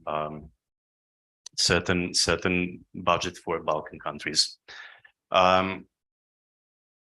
Yeah, what we also like to stress when we talk to our university partners for thinking about projects, developing projects, is that diverse partnerships are very important in almost all European programs, including Horizon. So for the sake of good impact, European Commission is encouraging participation of non-academic partners, especially professional bodies, civil society advocates with specific civil society skills, and SMEs. So they're encouraging their participation in the projects, in specific activities and specific results, which are always related to some kind of impact on the wider population or some specific populations. Then it is also interesting, especially, for example, in the Balkans and Bosnia, that participation is encouraged of newcomers. So basically those institutions which have never benefited from Erasmus before, then less experienced, rural, etc., including private universities. So we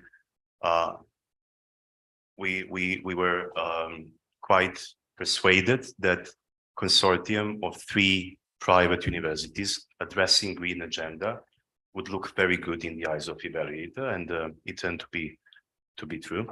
Then framework. These projects, if we look from the shoes of higher education institutions, these projects funded under Erasmus are very good framework for strengthening cooperation in applied research for the community, not for the science. Then training and pedagogical materials development, publications, handbooks, guidelines, etc., especially OERs, which were presented several times yesterday.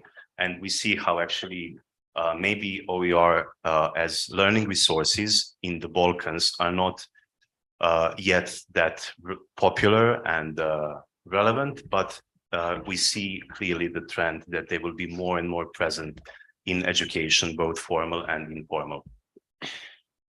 And what I would like also to stress to universities that civil society organizations are very well, many of them in the Balkans and in Europe, very well capacitated to create innovative winning bids.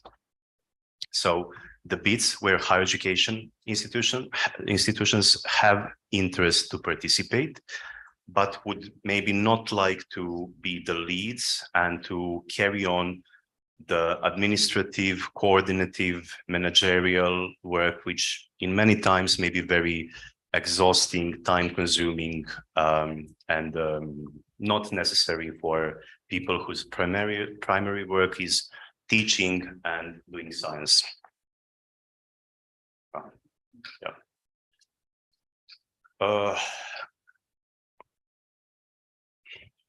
Sorry. So a few words about Horizon Europe as another playground for cooperation between higher education and civil society. Horizons are highly competitive and very resourceful tenders where we bid with our excellent consortium, excellent idea for huge resources for our universities and our research causes. With Erasmus Plus, we see in many high profile and wealthy higher education systems, like, for example, I don't know, Northern Europe, UK, Germany. Erasmus projects are not that attractive to universities because they are very, in scientific sense, they are very soft. They do not bring any scientific value. They bring many novelties, but in science, they do not mean much to universities. The resources available through Erasmus are very moderate, especially when we speak about countries where payrolls of senior, even junior staff are very high in comparison what is available in Erasmus. So sometimes it's very difficult to attract partnership from important Western European partner in Erasmus programs. However, when we come to Horizons, Horizon attracts the most prestigious European higher education institutions and prestigious and leading researchers in the field. So they are highly competitive and very difficult to win because of that reason, because all the relevant references in the field will be present in that call. So basically, when we come to Horizon, building of consortium and bringing in those references play very, very important role in the prospect of your bid. Another, in my view, very important issue about Horizons is that there is a clear trend of multi and interdisciplinarity present in almost all calls.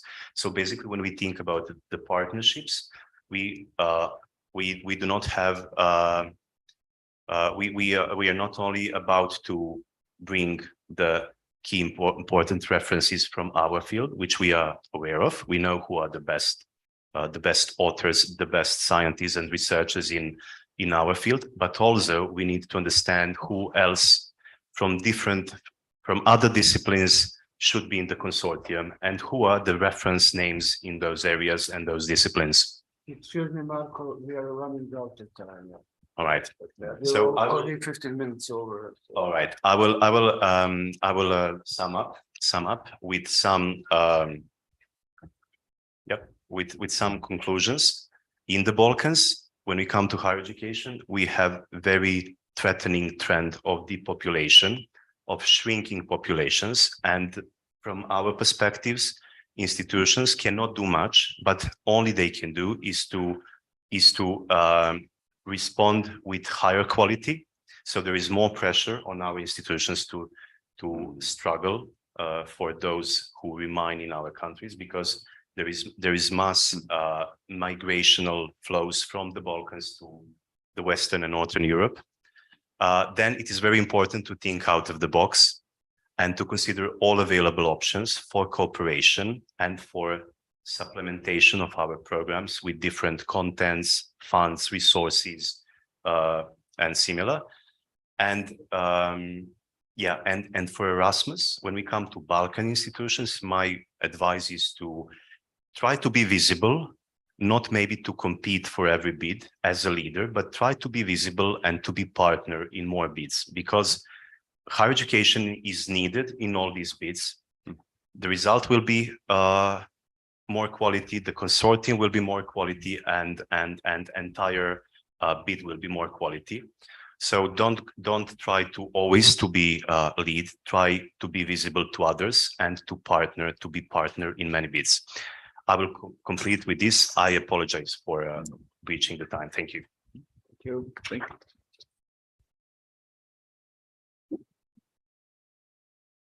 Yeah, thank you for this broader picture and also the funding issue. And we see that with the digital, this expo and these digital tools, you're also serving kind of a community that is maybe less exposed and familiar in the agriculture area with digital tools. No? I see we had the talk about refugees. Are there any questions? Comments?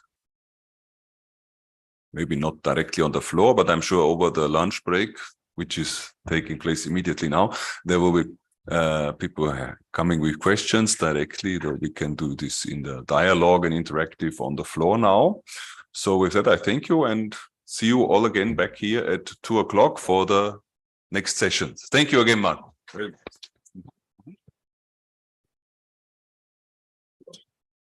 So. No problem.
Yes. That one.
This is mir kommen. Support geben. Ja.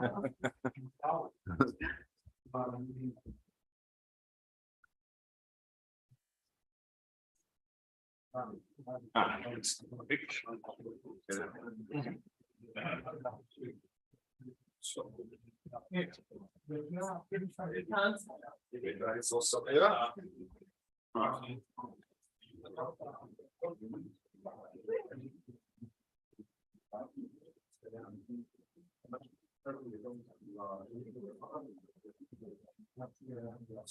think I talked to most people about the level cost. I mean, just CX students, and I think Serbia students, they have not. Yeah, yesterday they came by car. They came by car. Yeah, yesterday they approached you. Yeah, I got the names, but not for the cost. So hope they will come still. You can also do it by mail. But you talk to them. I know what. Yeah, I said them come. I took the names and said them come back tomorrow for the. We can ask them to financials. Yeah, I mean.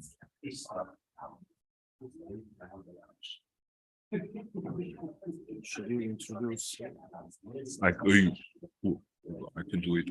Maybe I do. Right? You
want me to read or you're gonna read? Okay.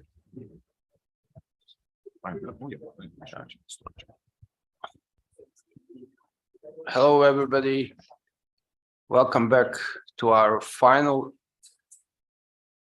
session for second day of IDESA conference. I'll let my colleague Thomas introduce our next speaker. No. Thank you all for coming back, and thank you, Mario.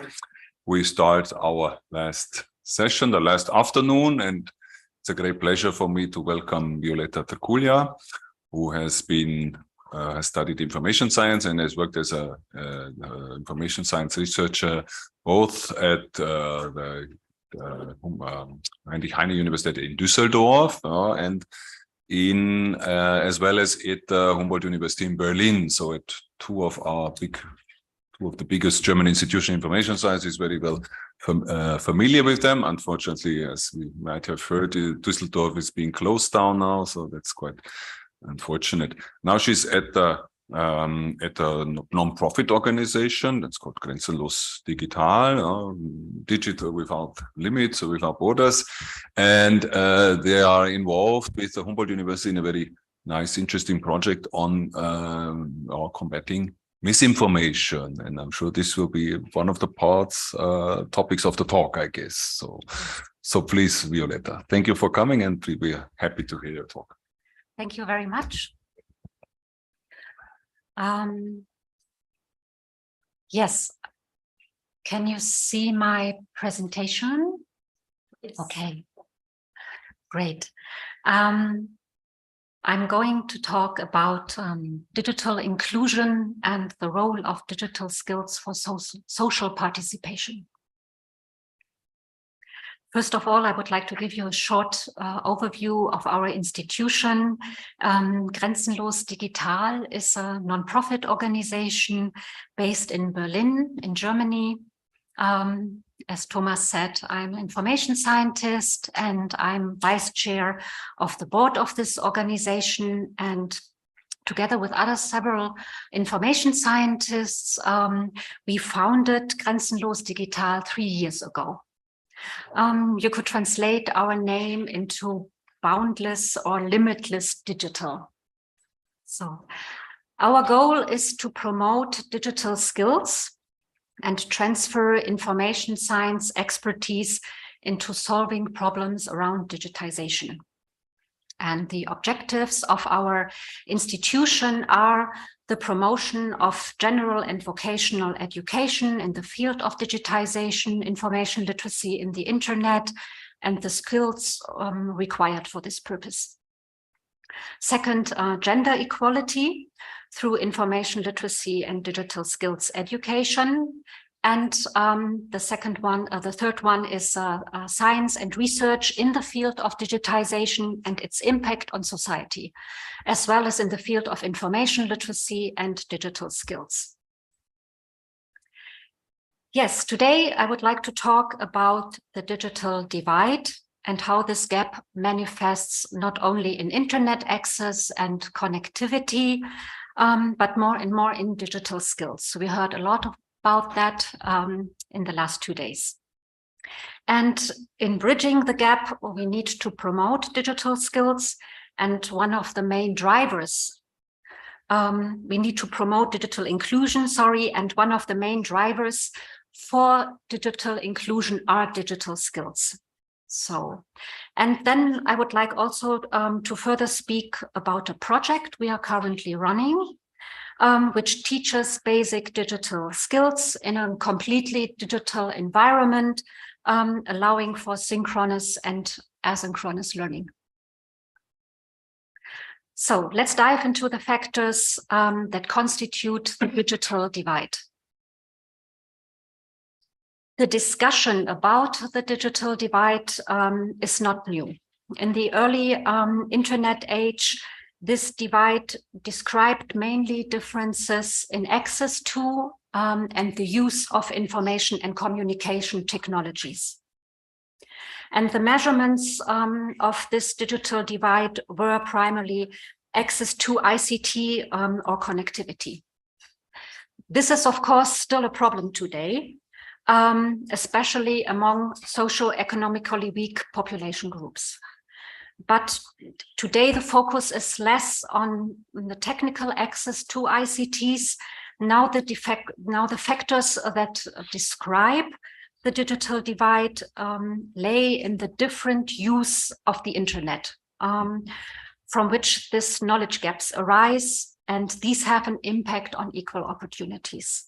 And we experienced all this in the course of the Corona pandemic, which affects marginalized groups more strongly. So today we talk less about connectivity. It's more about, or it's all about digital participation and how we can achieve this participation. So in this study published in 2021, experts named 7 reasons for the digital divide. And first of all, a lack of digital skills, followed by the affordability of access, a lack of equipment, a poor internet connection in rural areas, security and privacy concerns, lack of motivation or interest, and a lack of accessibility. And all these reasons, all reasons here increase the social exclusion, and tackling these factors will or can lead to digital inclusion. So we can say that digital inclusion is the result of all the measures that are applied to tackle the digital divide. And one definition of digital inclusion is the one from Wikipedia we like very much.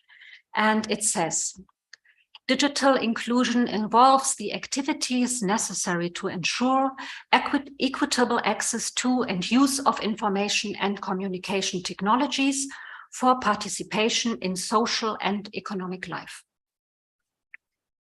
This is a very broad definition of digital inclusion, but if we define digitization as the transfer of digital processes into analog processes, then for us it means participation in all areas of life.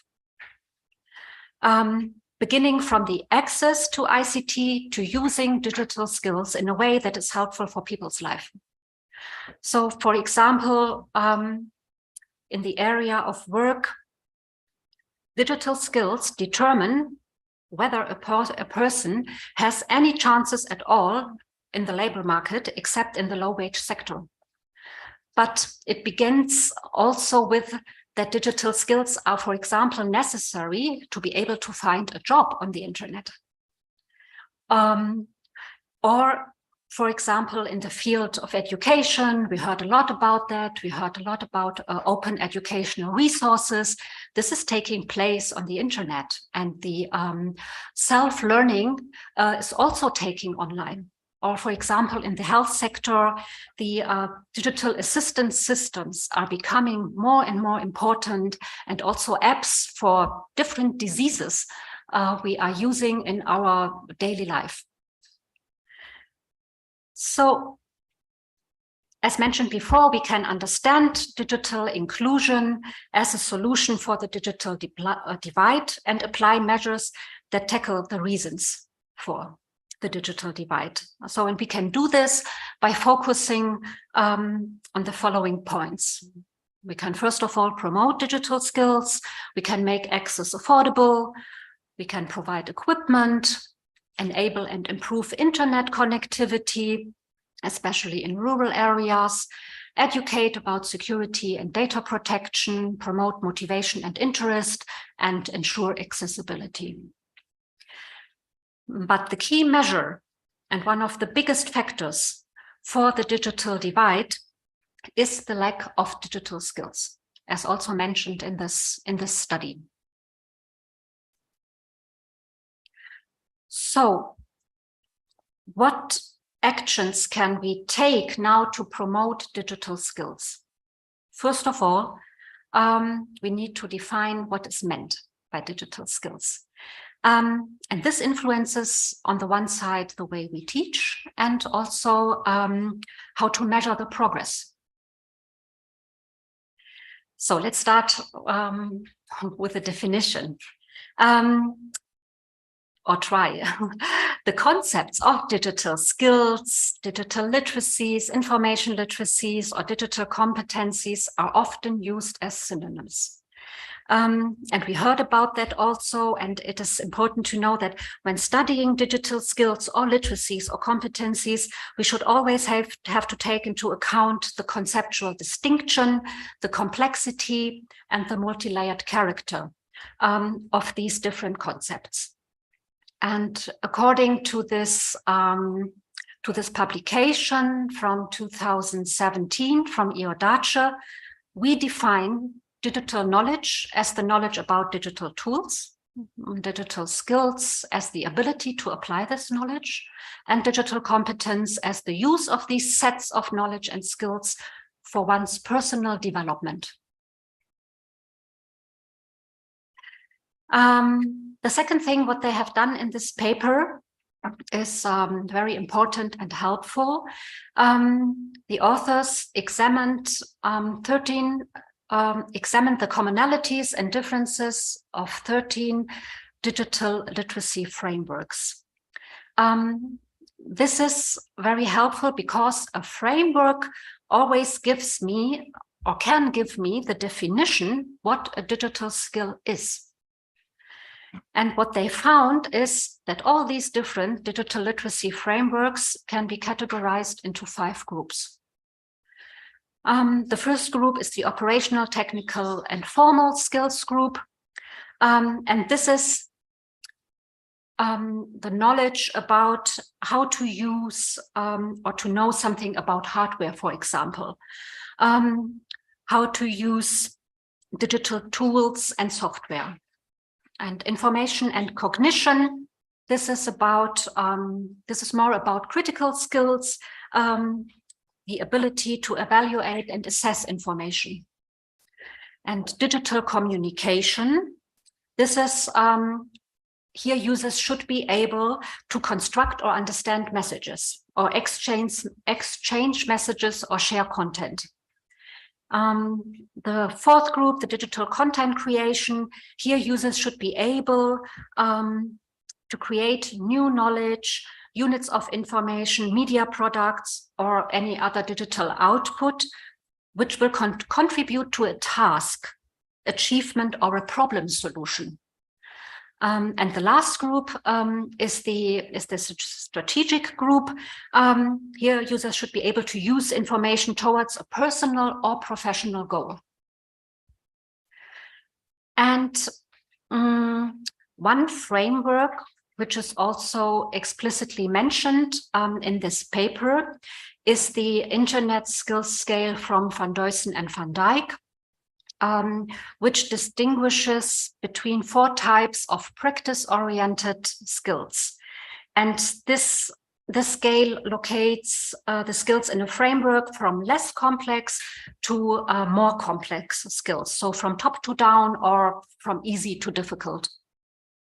And here we have the operational skills. This is the usage of toolbars, buttons, menus, or the knowledge about different file formats, for example. The formal digital skills are about navigating the internet by using hyperlinks embedded in different formats, for example. The informational skills, here users should be able to define an information problem, choosing a search system or conduct a search query and select and evaluate information sources. And the last group, the strategic skills. This is about developing an orientation toward a particular goal to achieve. These strategic skills, they are considered as the most advanced skills. And the authors also mention in their paper that there is a need of notions of empowerment and decision-making. One much more elaborated framework, and it's the most common, is the Digital Competence Framework for Citizens from the European Union, which is now published in the version 2.2. And this framework divides digital skills into 5 different areas of expertise: information and data literacy, communication and collaboration, digital content creation, safety, and problem solving. And within every area, here, for example, this is the first area, the information and data literacy area. Every area has its own definition, so the competencies are very explicitly defined. And what we also have is a proficiency level, which ranges from a foundation to intermediate to advanced and to highly specialized level. So a person which is on a basic level, for example, can identify her information needs or can find data with guidance.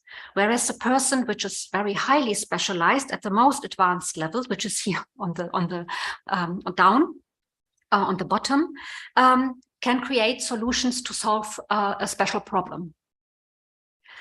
So, and by this description, or by this information given within each area, we can now describe what a digital skill is. And once we can describe it, we are able to measure it. So based on a framework, I can now build an assessment tool, which enables me to determine the digital skills a person has within this framework. So now I can, for example, I can think up tasks aimed at this framework. Doesn't matter which framework I take. I choose here the example of the my Digi skills, which is based on the competence framework of the European Union. And as other skills, I have the possibility to measure the self-assessment, to test the knowledge, and to conduct task-based testing. And my Digi skills is a self-assessment tool So it is open to the public, and I can tell myself, you can use it. I can tell myself how well I can perform tasks. What we always have to keep in mind that we have a problem with this competency scales, because they always assume that a person already has basic digital skills. I mentioned this also in the talk in the morning. So we always assume that a person is able to use a mouse or a keyboard, or know how a PC is the functions of the PC, but we cannot take that for granted. Many people are exclusively socialized on the smartphone. Yeah. So, and in order to promote and teach digital skills, I need an understanding and a reflection on what digital skills are. And I can gain this understanding by using a framework which supports me in defining what these skills are. And now I'm also able to assess and to know what someone should achieve. And when I know this, I also know what I have to teach. Yeah. What is also very important to know is when we deal with the topic of digital skills, we should be aware that digital skills are less about specific application skills. Yeah. They are about a fundamental and overarching understanding of the digital world. And this is a really big challenge in teaching basic digital skills. And in addition to that, we also have to consider what a person is confident about. We have many people which are really afraid in using digital tools or the internet. So this is also challenging to teach digital skills to people which are really afraid in using these tools. So, and on the other side, we have people which really overestimate themselves. We know this from the self-assessment tools we conducted in our courses. What is also important when teaching digital skills is to take into account the area of living. It makes a big difference to teach marginalized groups or elderly people, for example. And we also know the more complex digital skills are, the more difficult the teaching is. So, and all the things I mentioned before, we applied into our intro project, which I would like to present here shortly. So intro, Internet Recherche Kommunikation, Internet Search Communication is a project where we are teaching basic digital skills, and we included the area 1 and 2 of the digital competence framework, what is information and data literacy and communication and collaboration.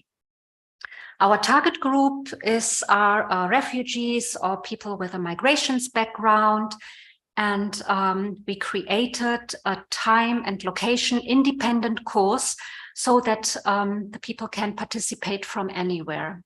This is very convenient to their life situation, and with this, we also gain a higher quota of women participating in our courses, because we know that women from other cultures like to be in a safe space, and we can give them this safe space if they are able to conduct the courses, to participate in our courses online from their homes. The courses are completely they completely take place digitally, which is a very big challenge, not only for us, also for the participants. We are evaluating the courses and we are measuring the skills with the platform Skillify. We do this before the course starts and also in the end. Here are some challenges we are facing in our courses. All our participants have different language levels in German. They have different levels of education. They have a different degree of familiarity with media. Different countries of origins and different languages. They all have different career goals, which we address in our course. So this is not one size fits all. If someone has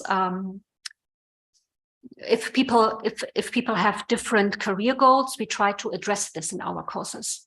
So, and what is also interesting is that a higher internet and smartphone affinity does not go in hand with high computer and user competence. No. So, coming to the end, this project we are running currently is funded by the Digital Collective, which is a foundation based in Brussels. And their aim is to reduce the growing digital skills gap in Europe. And they are building an initiative at European level, and they establish a community of practice. We are currently 5 projects from 5 different countries in this community. You can apply for a membership, and the official launch of the Digital Collective is next Monday. You can find more information about this also on our website, and you are welcome to participate in this community of practice. Thank you.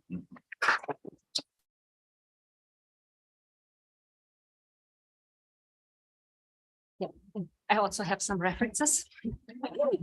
Oh, thank you, Violetta. Great talk, and we got very into the activities of these NGOs and other things, and very concrete skill sets. So I'm sure there are some questions. Yeah, please, Cornelia. Wait for the microphone, please. And thank you. Thank you very much. This was really great project. My question is a practical one.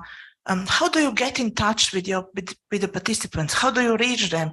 Because in our experience, it's difficult to get the message to people who should who are the target of this project.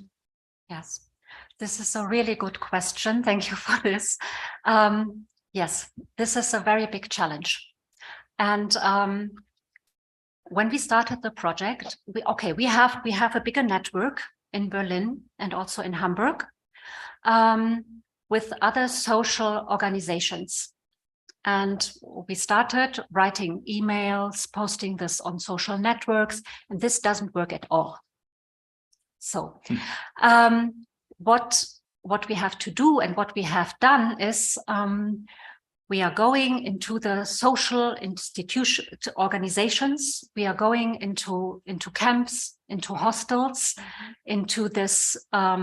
We have this language cafes in Germany, and we are going there, trying to find someone who is responsible, gathering this group of the target group, and then presenting the project and the course by talking to the people.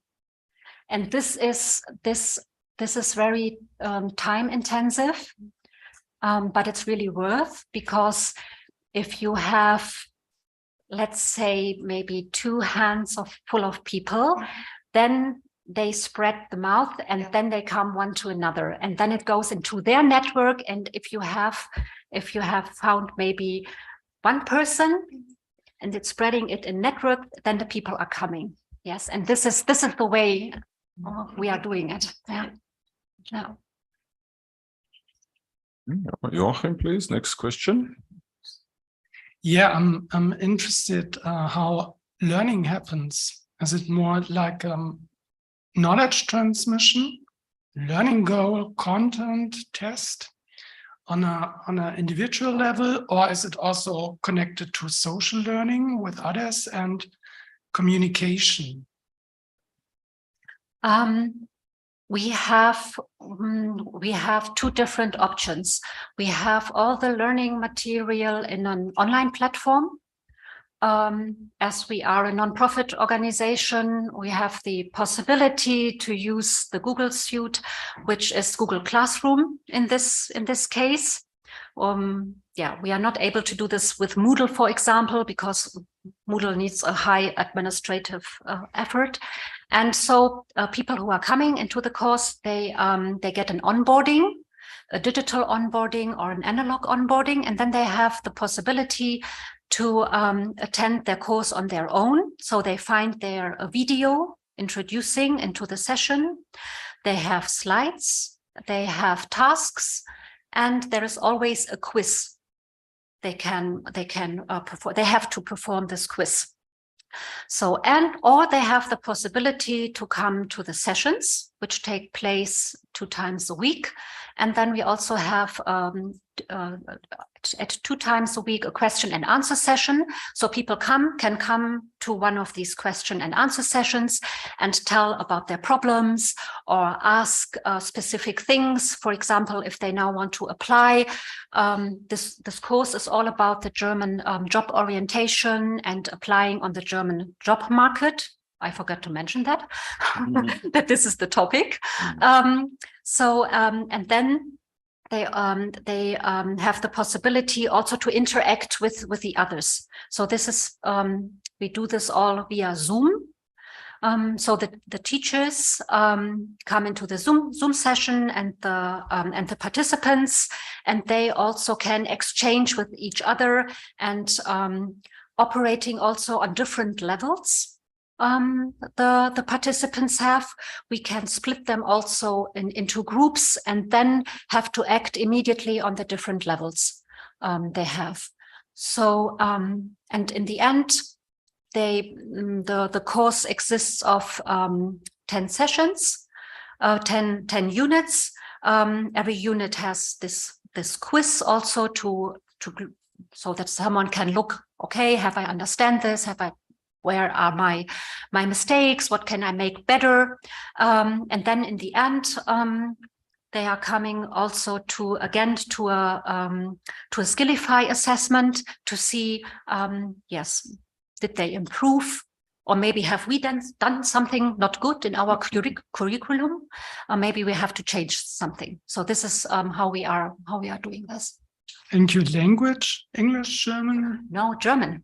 No, because they are in Germany, they need a B1 level, but we don't check this. We in the onboarding, we talk to the people, and then we can see, okay, and we have a lot of experience with this because we are doing this since 2018.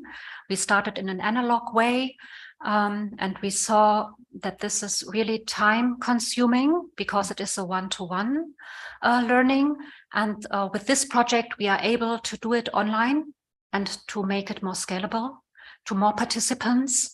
And our goal is that we will build a completely online course, which will one day hopefully be open to the public, and which everyone can participate in and do it on their own. Yeah. Srečko, please. That's nice. So many questions. I'm interested to know if you have analyzed or you plan to analyze this inclination towards the mobile phones instead of the laptops. I know several situations of people who are highly educated professionals who neglect completely the laptop and incline on the mobile phones, which is a big difference in the ways you can use it and the content you can use on one on the other. Has this been topic of your research, or you plan to do it? Thank you. I don't know if I understand you correct. If we are also researching how the different usage is on a smartphone or You on a found laptop? out that most of the people are more inclined to use the mobile phone instead of the laptop. I want to know if you have analyzed the reasons of this inclination, or you plan to do it. This is something we know from the practical work. We did not analyze that. We did not research it. I mean, there is research about this, yeah.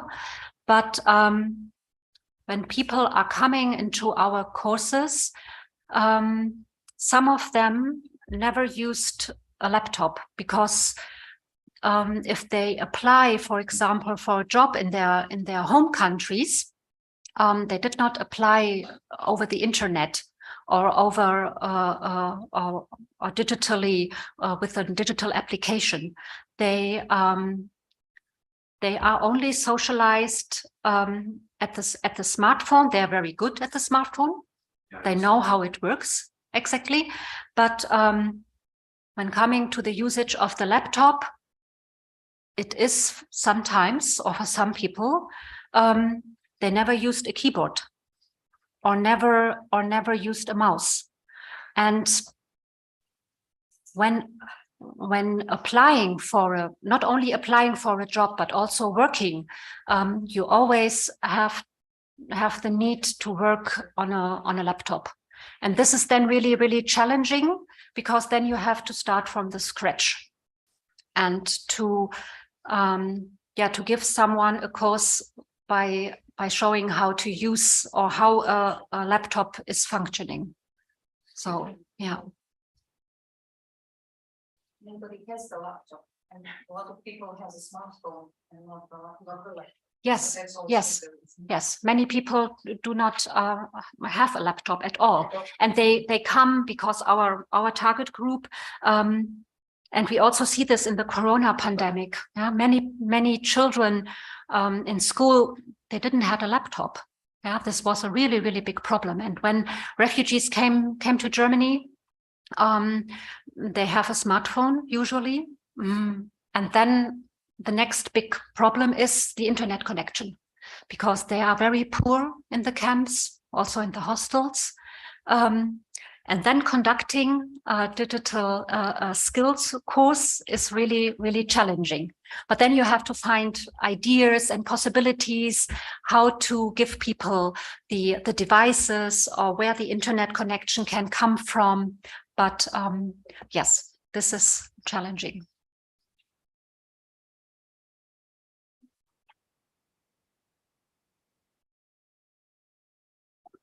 So thank you very much again. Excellent insights from this civil society initiatives. Great. And with that, I think we move on to the next point in the program. And Mario will explain how it works. We also wanted to have one session in which we would together discuss different issues in media information literacy from different contexts. But in this particular case, it will be a discussion among the professors from information science department, our colleagues from Osijek and from and also from Sarajevo. But we have with us Professor Nataša Ružić from University of Montenegro, Faculty of Political Sciences. So I guess we can try to do what we have been doing the last 2 days to bridge and negotiate different aspects and layers of media information literacy all together. So we'll see how it will go. So please welcome us here. And while you seat yourself, I'll just shortly introduce our guests. Sanica Falatar, University of Osijek, professor at the Department of Information Sciences, Faculty of Humanities and Social Sciences, University of Osijek, Croatia. Her research interests include library services to underserved and marginalized population and their information behavior, LIS education and library architecture. Our second year guest from Osijek, Professor Cornelia Peter-Balog, also from the Department of Information Sciences, Faculty of Humanities and Social Sciences, University of Osijek, Croatia. Her research interests include organization of information, library services to underserved and marginalized population and their information behavior, LIS education, information literacy, and performance measurement. Nataša Ružić, University of Montenegro, graduated from the State University Družba Narodov at study program journalism in Moscow in 2004. She completed her undergraduate studies with the honors and continued her education and postgraduate studies at the same university. Her master's paper was awarded the University Council Diploma for scientific research work. She defended her PhD dissertation titled Internet as a Factor Stimulating Violence in the Society in November 2010 at the Faculty of Political Science in Podgorica.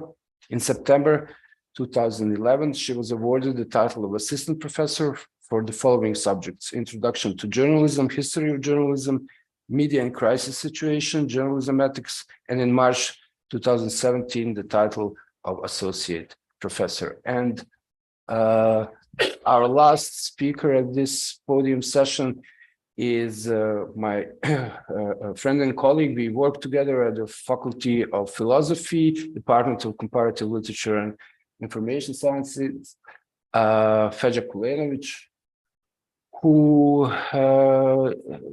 is not just a member of academia, but he works with Internews and with a lot of governmental and non-governmental organizations. So he is a multi-sectoral, multi-layered approach will, I hope, somehow glue all this discussion together. So do you already have a question, or I will continue with my... I just wanted shortly to discuss, and that will be my first question, the curriculum of information sciences and political sciences. And do you see space for interventions in terms of the topics that we have been discussing these 2 days, and what would be the meeting point from, for example, from the angle of political sciences and information sciences? Because I already said yesterday that for me, being a scholar in the field of information science, it's all about being political, because organizing information is definitely the basic fundamental thing from which all the ideology actually then goes out. So on the other hand, we recently had some discussions in our department, and I was joking about a bit, but it was not actually a joke, because it was always about whose competence and whose domain, whose realm is media information literacy. So I wanted to somehow stop that discussion, and I said, okay, so it would be like information literacy goes to the librarians and information specialists, and then media literacy goes to the journalists. So it would be like we separate information and communication technologies. So we librarians, we will go for information technologies, and then journalists and political science will go for communication technologies. So it's really stupid to make this kind of disputes, which are constantly coming back. So if you have a comment on this, and of course, my first question would be about ideology and curriculum.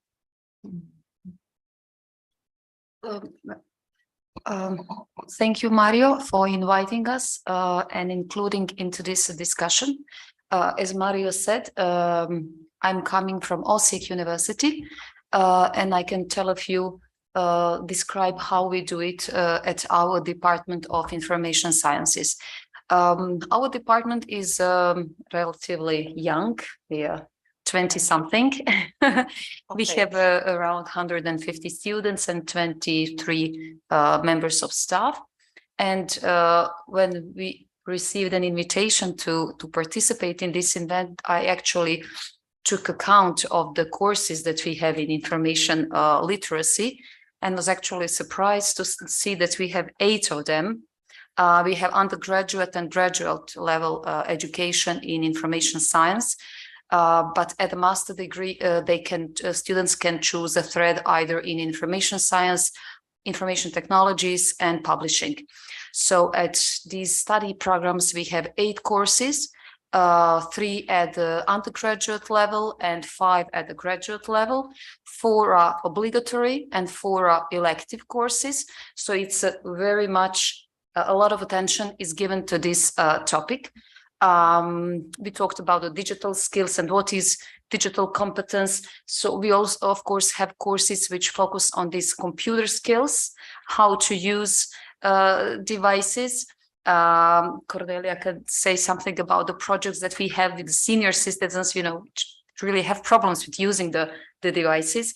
But our courses focus both on the theoretical concepts that we have discussed yesterday and today, including the social inclusion, the fake news, all of these concepts that were introduced in the discussions in these 2 days are dealt with in these 4 courses.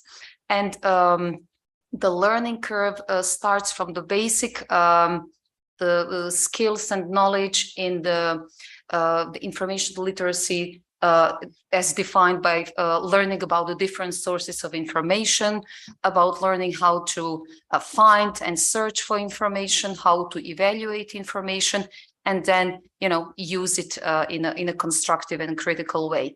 Then we build on by, for example, offering the elective course on visual communication, which is maybe connected to this media, because we are living in a visual world.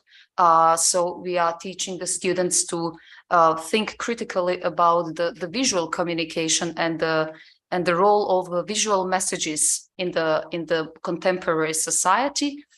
And then we move on into the set of courses which are providing our students with competencies they need to be empowered citizens in order to implement all this knowledge and skills in a way that they can wisely and critically live in this technological context and the society that we live in. We have an elective course which focuses on the different methods, how you can deal with the challenges of the modern life, which includes both the information overload, this information stress, and all these problems that we are, the multitasking and everything that is this technological society bringing on. And then the third level, if I can name it in that way, is the set of courses which are teaching our students how to be literacy educators, because some of our students are finding, actually quite a lot of them are finding, all of those who are choosing the thread information science, majority of them finds their work are finding jobs in the library institutions or similar, and they are future literacy instructors and educators. So I think there are 2 courses which are preparing them to be informed and responsible producers of this content, and we try to teach them how they can develop programs for either schools if they are working in the school library, or in the public library for the not only school children, for the citizens, for senior citizens, for marginalized people, etc., to equip them with the necessary knowledge and skills to navigate this modern society that we live in. So it's very much present in our curricula. Of course, we are not always happy with how it is implemented, and we are always trying to assess the curricula, and we are actually again at the period that we are thinking about revising our curricula after how long? Is it in 2005? No, it was 2009. The Nine. graduate. So it's been 5 or 6 years, and we realize now that we need to update it because it's changing so fast. So next year we are embarking on this big project of revision of our curricula, and I'm sure the literacy information, multi-literacies, it's definitely going to be a major part of the curricula again. So this is just, I'm sorry, maybe it was too long, but just a short context of ours.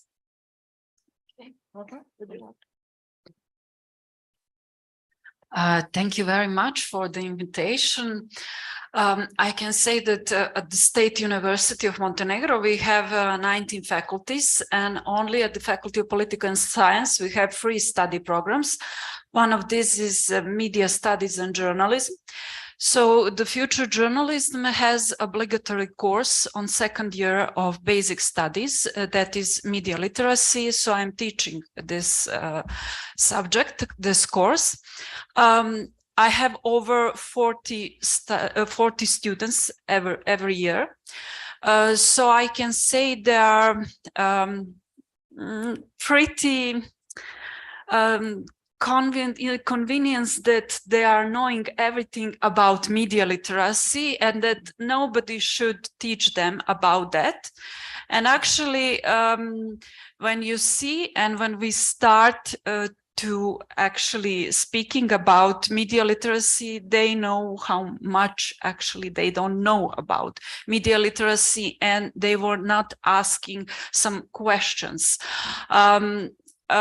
I know that the colleague at philology faculty are now having some project, and they will also try to enroll, actually to involve media literacy in their program. But I have a feeling that they don't know what they are doing, because one of full professor called me and asked me for help, and said that they don't know anything about media literacy, but that is very modern topic. So they want to actually teach this topic. How I teach media literacy, we are actually, I can say, because I'm teaching introduction to journalism on 1st year, media literacy at 2nd year, and journalismatic on 3rd year. So they are having also cross curriculum topics. So on 1st year, they know everything about direct method of manipulation, such as agenda setting, pseudo events, advertorials, infomercial, and so on. And on media literacy, first, I have to really, I always tell them the first lecture will be very boring, because I have to explain what is media and information literacy. And I think UNESCO already said that there is no way that we can be media literate and we cannot have information literacy, because that is one, we can say one part, because media literacy, the goal of media literacy is that you suspect on some information, and information literacy to actually find the true information, to check this information. So on the first 2 lectures, I'm explaining what is media and information literacy, what is the benefits of media and information literacy for society, for example, how to be active citizens, how to maybe more respect human rights, and so on. And of course, influence of media literacy on economic area and health area and different kind of issues. But after that, we are doing really practical stuff. There are no all tools they are using. For example, Google Image, TinEye, InVid project, photo forensic. The person who does not exist this person does not exist, you know, or and Twitonomy and all these tools, they're knowing how to check this information. But I'm afraid that when they came to the newsroom, they will not have time to check this information, because I actually read one trade union of media in Montenegro, one report, and in that report over 57% of journalists doesn't have time for any kind of specialization, and 44% of journalists are working on 2 jobs. And when they will check the information, they are just, you know, they don't have time for that. So I'm just afraid that they will not have a time when they became a journalist to check information and to use all these tools that we are actually teaching in this curriculum. Also, we spoke about native advertising. They're having, for example, they know what is native advertising, what is advertorials, what is infomercial, what is product placement, product integration, excuse me, and so on. So they are all learning that. And of course, we made focus on social media. So when they, for example, reading some books such as Siva Vaidyanathan, anti-social media, and they're saying, he overreact. He's too pessimistic, because all the time we are having a discussion, and I learn from them, they learn from me. They're having very interesting projects, and they're getting 10-15 points for that project. That means that they will choose to analyze 5 movies which are the most popular in 2021 or this year, it doesn't matter, or 5 cartoons from Walt Disney's, or 5 most popular video games, and so on. And after that, they are making project, and they have to answer on 5 questions. Who produced this message? Why this message has been sent to me? Which values was produced by this message? And of course, how different public will understand this message. And that is very interesting for them, because they are looking answers on these 5 messages. And sometimes they are telling to me, so how I will know how other people will see this message? I said, okay, but you have your colleagues, so you speak with them, ask them. They're probably watching that. They're, for example, they're choosing Squid Games or Euphoria. So I started to look at these most popular movies and serials that they are watching. I never heard about that movies, but with them I started to watch that too. So we are learning from each other, and I think that is very interesting for me and very interesting for them. They're not so happy because the literature is changing. For example, this year they will have more literature than the last year, but I think it is very, very useful for them. And for me also as a teacher of that subject. Sorry if I was too long. Okay, so it's a bit strange to talk about everything that the University of Sarajevo did, because I'm sure you spoke about it mostly at this conference.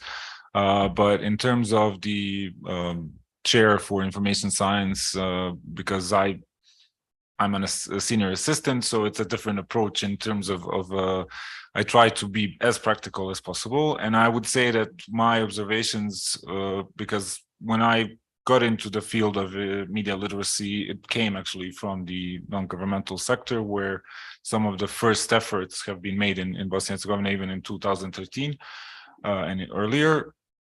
And there's always this discrepancy between skills and what it means, what's the influence on society and so on. So to answer your question first, that was about who owns the media, information and media literacy, I would say everyone and no one in a sense, because recently there was a conference in Belgrade where two colleagues, one colleague from Osijek, Tomislav Levak was there, and one professor that unfortunately, and this is really bad, I forgot her name, but she actually introduced the concept of geopolitical influence of media literacy, and how they in the Baltic countries have started thinking about it in strategic terms and how it influences the state if you have media illiterate citizens. So it's so fluid that for me as a senior teaching assistant is hard even sometimes to stick to the curriculum, because yes, these basic skills and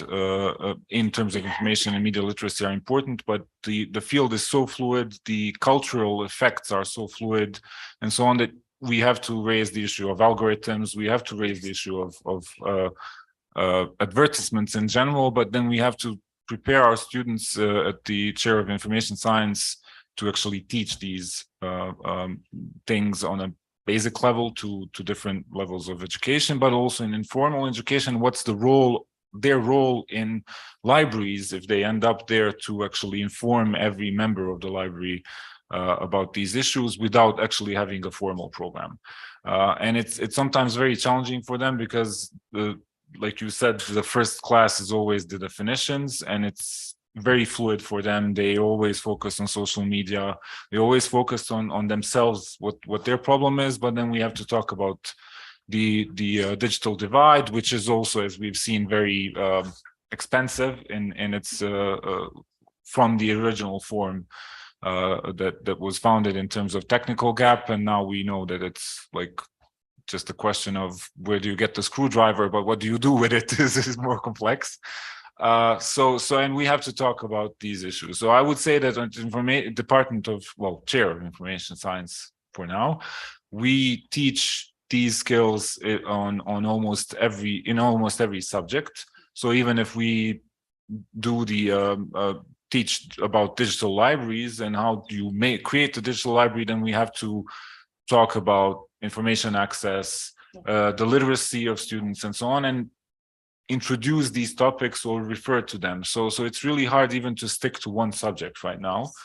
But we have basically one at the first year of BA studies, which becomes a problem when we do the MA studies, because most of our students on MA studies did not go through our BA studies. Okay. So we again and again have to go back to these basics.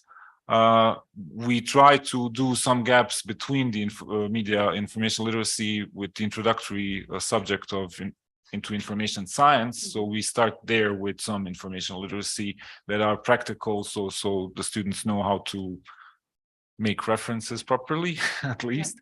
And then what I find very challenging for me at the fifth or the final year of MA studies, we expand our reach into other departments with the subject called academic writing, which is very formal, but in my role, I try to actually introduce also concepts of media information literacy, so they understand some concepts beyond formal requirements of the academia, but why they do it and why it's important to reference, for instance, what ethical aspects do they cause and so on. But also how do they communicate as a media object. And for most of because we mostly get students from language departments, it's really hard for them. They do understand the language, but it's hard for them to understand everything that we've achieved for 5 years with our students at the core department. But even the collaboration that we did with the Faculty of Political Science shows actually how this is really intersectional. My only problem right now is that data is not in this information and media literacy that much, and that is becoming really, really important. And I'm trying to find a way to talk about it, for instance, at the very formal subject of databases, and my professor is here.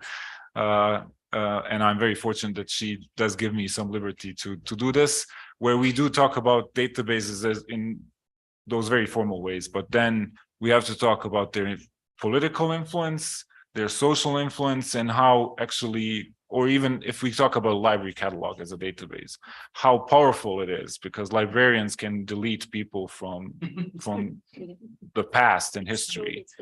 And they don't understand that. They think it's just like, okay, I write down these formal things about the metadata about the book, but what is the consequence if you delete it from every catalog in the world, or even if from your society, from your community? That means that that scientist, that writer, that person didn't exist ever. And that's something that is really something that I try to introduce into the subjects of information and media literacy, so our students understand, why do we talk about fact-checking? Why is it important? Or even deep fakes, which are now a new thing in media literacy. And why do we have to use the tools, but understand what are the consequences of not using it, or using misappropriating these tools as well. No, I have here. Okay, I'm from Osijek, also the Department of Information Sciences, and I was thinking about projects that we do in the area of information literacy. So we do study projects, we write papers, we also do professional development, professional training and workshops in our area. So we deal with various facets of information literacy. We have done research on workplace information literacy, health information literacy of young adults, information horizons, and one particular area that maybe addresses your question of a meeting point between political sciences and information sciences, in my opinion, is the area of this civil activism, civil society, democracy. And in this area, we've done several research studies. And we did research with students of humanities and social sciences, and also students of law. And it was the research into e-democracy and e-government. And we wanted to see in what degree they were involved in those activities. Particularly, of course, the students of law. Our hypothesis was that they would be more involved in this area because of their profession. But unfortunately, the results were quite bad for us. I mean, not satisfactory. Both students of all three fields of students showed extremely low interest for all those processes, for information, for being informed citizens. They did not care, they did not engage in any activities at either national, regional or local level, or very, very little. They were a little bit more involved when it came to their own personal interests and the activism regarding students' board. I believe everybody has that formal body. So, but even there, they were not, those percentages were nothing major to report about. Students of law showed slightly higher level of activity or interest for this topic, but also nothing major, nothing significant. So it was really we were quite puzzled. And in addition, I may add that students of social sciences and humanities, the research was carried out in 2015. They were quite negative. They left many negative comments about the society, Croatian society, the level of corruption, corrupted politicians. They didn't see any future for them in the country. They wanted to leave the country to start there. When they finish the studies, they will go elsewhere, etc. So, and at the same time, they also showed ignorance about certain very useful platforms such as e-government that was issued and So in this regard, I think obviously more higher or yes, more effort should be poured into the education or these topics. They should be integrated more strongly. Obviously, you mentioned this, but in our experience, in OSIC situation, it's really not enough. The results from these studies, for example, the law librarians use this to also integrate those concepts in their library instruction courses. So we sort of started doing something. Also, another important issue is ethical usage of information. We also did studies there, also with the same kind of students, humanities and social sciences and students of law.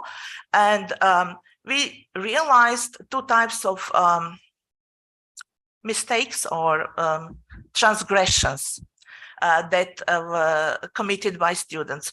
First type were mistakes that were done as a result of ignorance. They did not intend to plagiarize at all, but they did not cite because they did not think that this required citing. And the other type of transgressions are those malicious, intentional, where they knew they were committing mistake, but thought they will get away with this.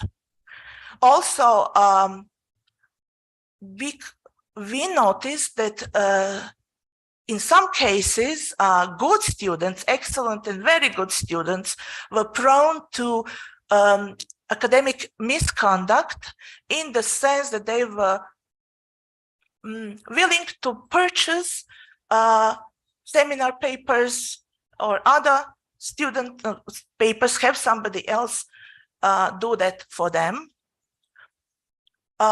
without any moral questioning. So the explanation was, well, I had too many obligations, did not have enough time. So and another problem is that we discovered through these research studies that there is a legitimate company in Croatia that does intellectual services, and it was even subsidized by the government as a like new entrepreneurship.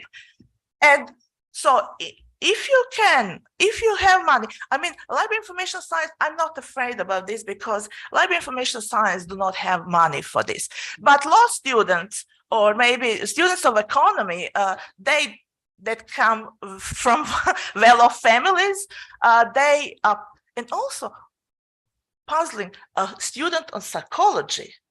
Our student of psychology, excellent student, had no problem in purchasing a paper. So ethical issues, ethical usage is extremely important in this, because it's so easy to cheat, to copy, to intentionally and unintentionally. So both education and so actually talking about the ethical issues is very, very good. And lastly, maybe just to add that, and also Asan, it's already mentioned, we are also very active in the area of digital skill literacy of the older adults. So this is the growing population. All the societies all over the world are getting older. The percentage of older population is getting larger every day, and this particular segment of population is extremely vulnerable and living in the digital society and do not have competence. They're losing faculties, cognitive and physical, and they cannot cope many often with, they cannot use many services of our society anymore. So we are active in that area. Okay, you can add. If I can just add now, you mentioned the project with the older citizens. Domen this morning talked about this problem of funding agencies and how they are directing how all these programs and issues are developing locally, because our cities, our government are not funding this. There is no systematic, structured approach to teaching digital information, media, whatever literacy we are talking about, and we are excluding senior citizens from participating in the society because some of the services are no longer available offline. And the government is not providing funding for, or doesn't provide the strategic direction into which you should go, doesn't provide the program what you should teach the senior citizens, because we talked about these individual attitudes, previous knowledge, about interests, etc. And this is exactly what we are witnessing in Osijek, in Croatia, because the NGOs, civil society organizations are framing their projects according to the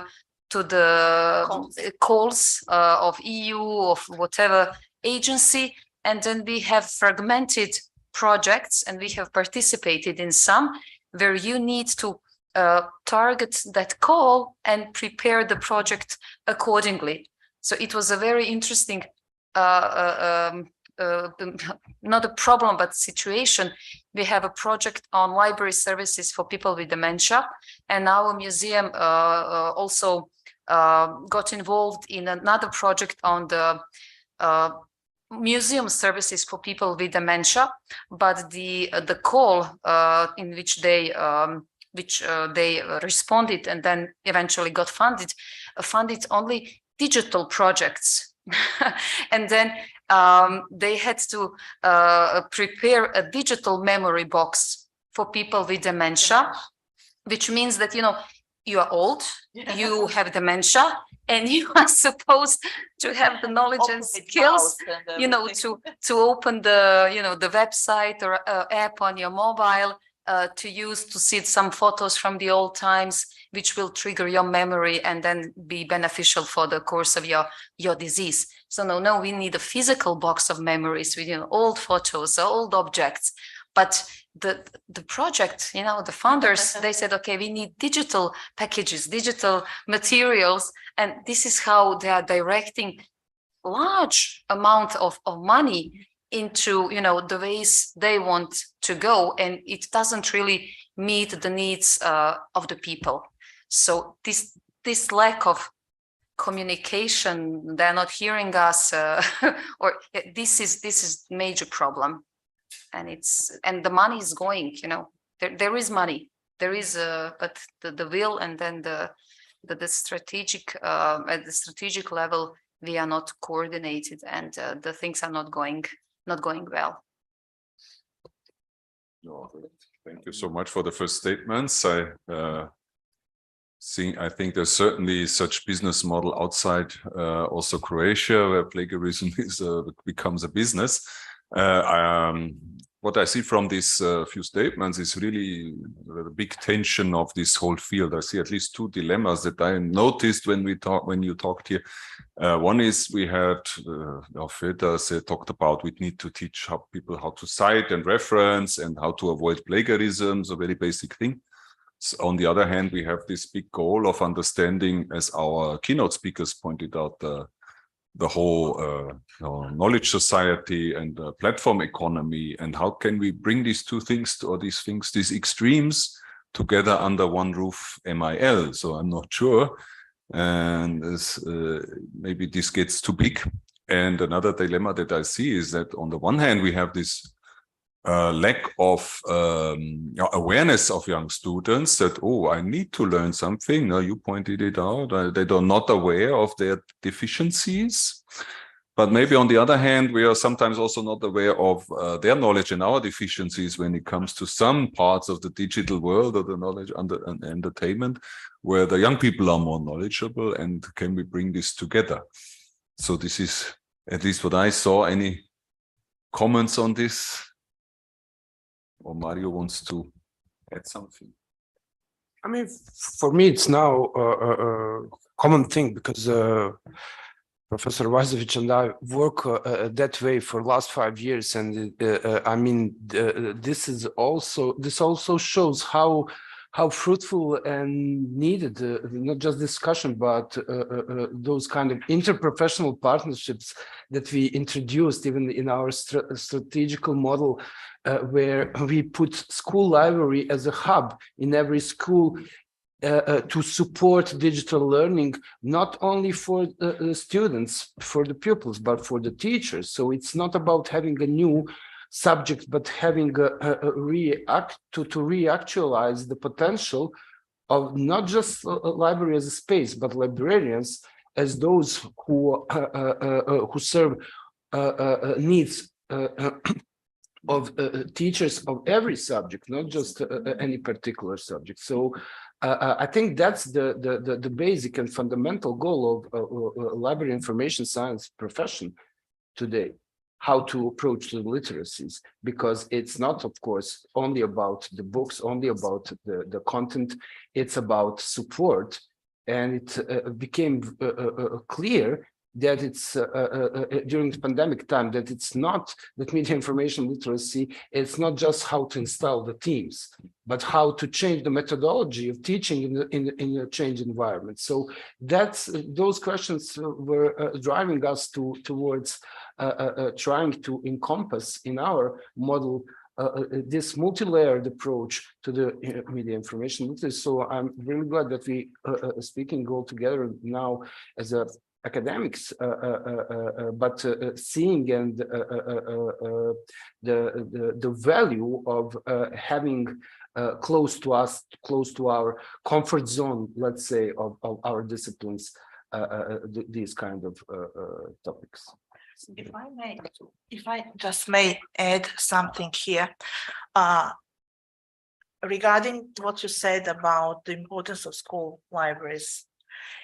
In Croatia, in 2019, a new curriculum, new reform of curriculum reform was introduced under the title School for Life, primary schools and secondary schools.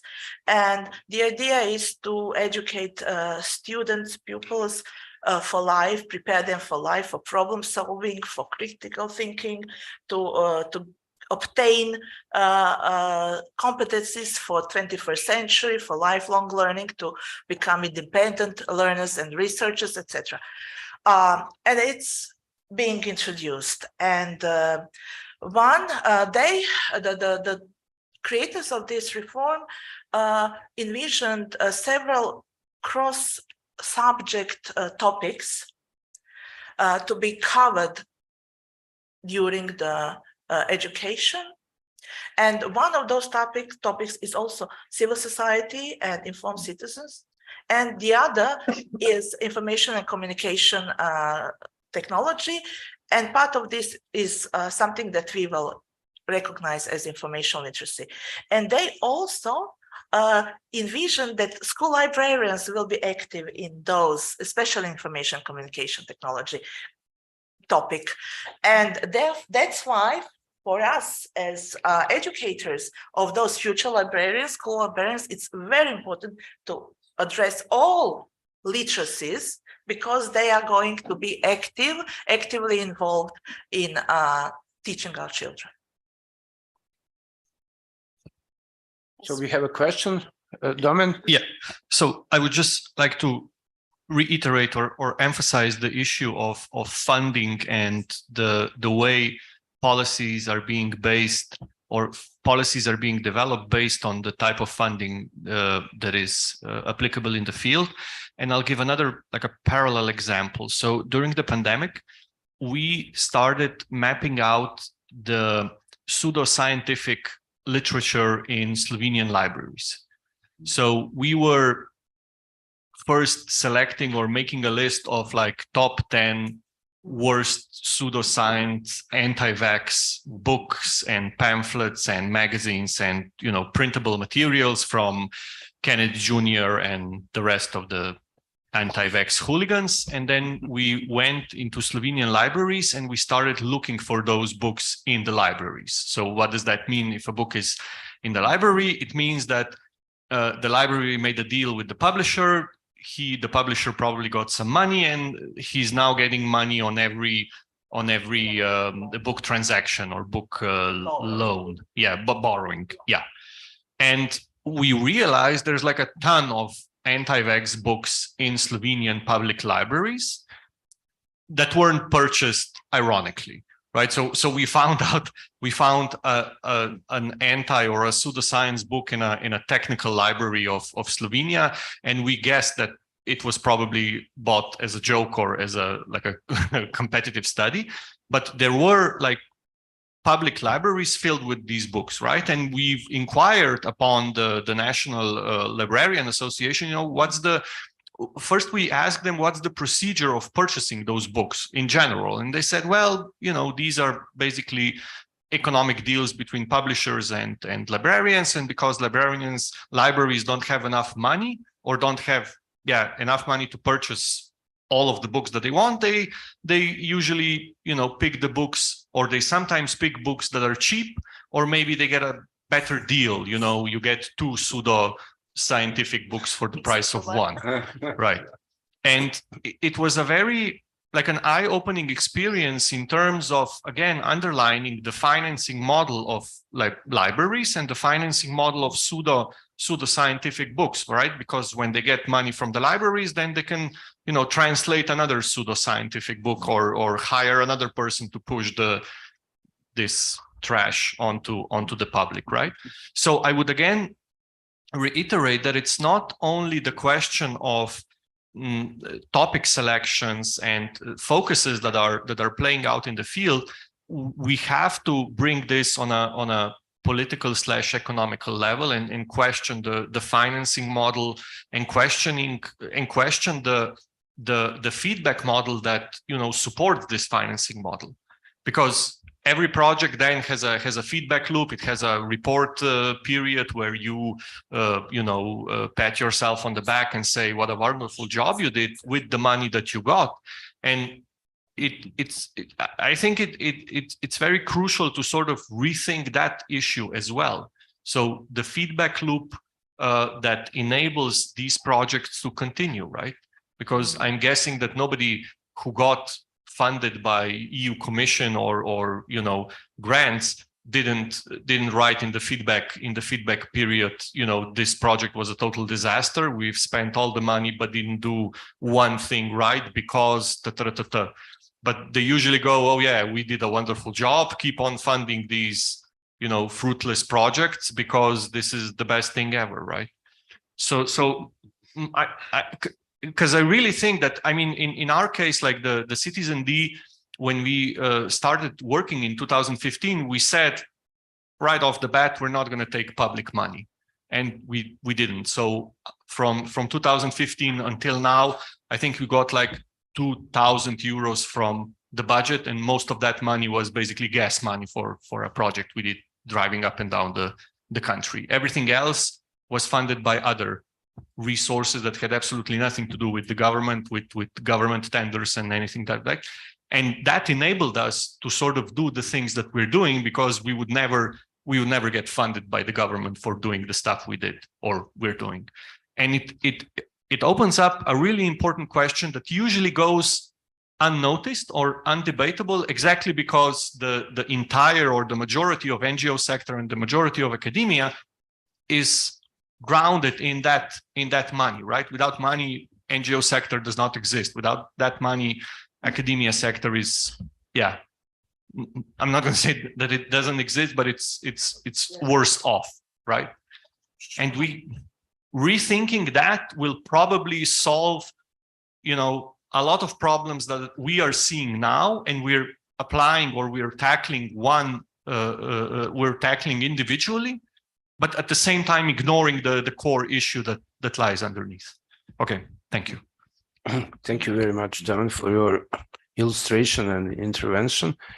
Faja, do you have a Yeah, sorry but like I would just mention like the two obvious, well, not that obvious facts. One is that libraries and librarians are under siege everywhere in the world, particularly in the most free country, the United States, with the approach that you just mentioned, which is we don't like, because we are publicly funded, then we are politically influenced, which is not true. The public money should be in the public libraries. The privatization of libraries, public libraries in the United States is actually causing the issue right now, which is even worse than anti-vaxxers, which is the new cultural wars in the United States, which are here as well. I mean, we just don't call them the cultural wars, and we don't have the civil society that's strong even wherever, like even in Croatia and Slovenia, where you have people that go through the books and or catalogs, which is even easier for them, and which is good that they don't know how to use it but they would basically go through the collection and say, okay, the libraries are being used to promote the left, right, minority issues and so on, which is going on in the States. So I wouldn't say that the approach is to run away from the money that basically comes from your pocket, because you're paying the VAT, so all of that money it's really dangerous to say it that way. On the other side, I understand what you're saying about anti-vaxxers and so on, but that is the issue of the like, for instance, in Bosnia and Herzegovina, the issue with libraries is twofolded. So one is that the Ministry of whatever is financing the publishing industry, and then the Ministry of, I guess, culture, whatever, and they finance the publishing industry, and then they say, okay, we'll buy off these whatever books, and then we will spread them in the libraries. The other side is the influence of different actors. So for instance, in our case, I know in the Public Library of Sarajevo, we have a like sacks and sacks of books from the that are related, which is not this big. And please, like, I'm for freedom, intellectual freedoms and religious freedoms, but I'm just giving you an example that the Mormon church is sending scores and scores of books to our library, so much that we can't even anymore, like, we don't know what to do with them. Okay, we'll fill them in our collections, which, because it's not, it's like still an intellectual, it's an information, it gives someone knowledge or information. But if you have like 10,000 of these books, you don't have space to fill them in. So I think some of us, well, I didn't work in the public library, but my colleagues have started just returning these sacks of books, because, like, okay, enough is enough.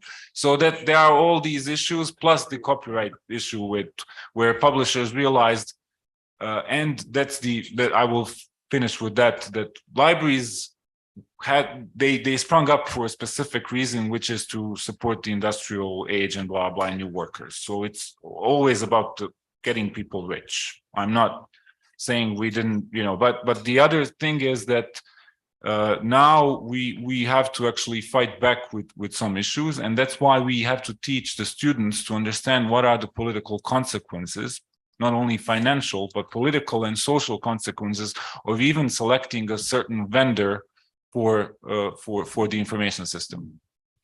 So just to clarify, I might have misspoke. So I didn't say we should reject public money. I just said that we should seriously rethink the way public money is currently being divided, and warn or highlight the issue with the policymakers and the ones who are actually in charge of distributing this money. I agree that public money is from the public. I'm just saying that right now, the way it's being distributed, it's doing, I'm going to say, more harm than good. I'll just jump in. So because I come also from the NGO sector. So I'll give you an example where I work for the USAID's media. It's called BMAP, Balkan Media Assistance Program. So the whole concept, and I've worked with NGOs before, so there was always an issue of wording. And in most of the cases, when you have funding and so on, you have benefactors or patrons, which I don't like the word even in terms of libraries, it's members. Now we are using the term partners. for media that we work with. And it is truly a partnership. And based on that partnership, we managed to convince the funder that some of the experiences even the negative results that we've received in the field were actually a good learning moment, so we can do better in the future, and which I think is a positive way. So it's about partnership between the government and the professionals and the citizens, convincing, working together to find a better solution. If we, I understand that it's all about wording. If you leave it expanded enough so you get more ideas, then government can say, oh, we're so innovative. And the way when you say, we just want digital projects, is you kill the innovation, because everyone thinks that digital means innovation, which is not true. But it doesn't even mean transformation, which is a level below. And I agree with that as well. I'm just highlighting that let's say if you compare Bosnia with Slovenia, Slovenia is now deemed not worthy enough for the, let's say, development funds that are still present, let's say in Serbia and in Bosnia, in Montenegro, and in other countries. And at the same time, we're not developed enough compared to, let's say, Germany, Austria, and other countries. So we're in this sort of limbo where at one point, the development funds cease to exist. And at the same time, there's no new money, so to say, coming into, I'm not going to talk about libraries, but you've mentioned NGOs, so in the NGO sector. So this creates, again, this vacuum where the entire NGO sector was dependent on those grants for many, many, many years, even decades, and are now struggling to, find a new business model. At the same time, nobody told the government and the public that these NGOs are still considered essential, almost, I often joke about, you call yourself NGO, but you really should call yourself just GO, just government organization, because you're actually playing a systemic part in this whole spectrum, right? And again, I am aware of that fact even during, with the things I do, because sometimes I openly say to people who are complimenting our work, I'm saying, no, everything we do is actually a proof of failure, because this is supposed to be a government function, not a function of one person with a support group that decides on a whim to do this, right? And it's, going to Brussels, it's very hard to, especially in the case of, we were talking about propaganda and fake news and funding resources for propaganda, you go to Brussels and you're explaining your research materials on this topic, and they go, oh, that's wonderful, how are you getting paid? And you go, well, we have to earn it, we have to earn our paychecks on the market, right? So there's no development funds for those specific roles. So it's a very, I'm not saying we should run away from public money. I think the debate about the way NGOs and libraries and other are funded should be on the top of the agenda, because, as I said before, nobody who actually distributes the money sees any problem, because nobody says anything. It's like emperor's new clothes, right? Yeah. Thanks. Thank you, Domen. Thank you very much for steering up this discussion. So you see, we already had our hour of hours of the sessions, but I will just let everybody give everybody final word on this, and mine would be that it clearly shows that we are in need of these kind of civic public partnerships. So libraries with NGOs would perfectly fit into that model. So I really believe that our conference also shows the value of these kind of connections. So thank you very much for intervening into this discussion. So before we conclude, I'll just give you a chance to have your short last words on this session. Okay. On the basis of not only this discussion, but also the last 2 days, I must say that I see a need for stronger cooperation between various sectors interested in this topic. So Mario said public but I would say universities, civil societies, NGOs, I don't know, libraries, etc. So this is my idea. I agree with everything said. I would just, as a final maybe word, have a suggestion for our organizers next year, that all of the stakeholders that are here, plus government representatives, somebody who can hear all these messages and translate them into practice.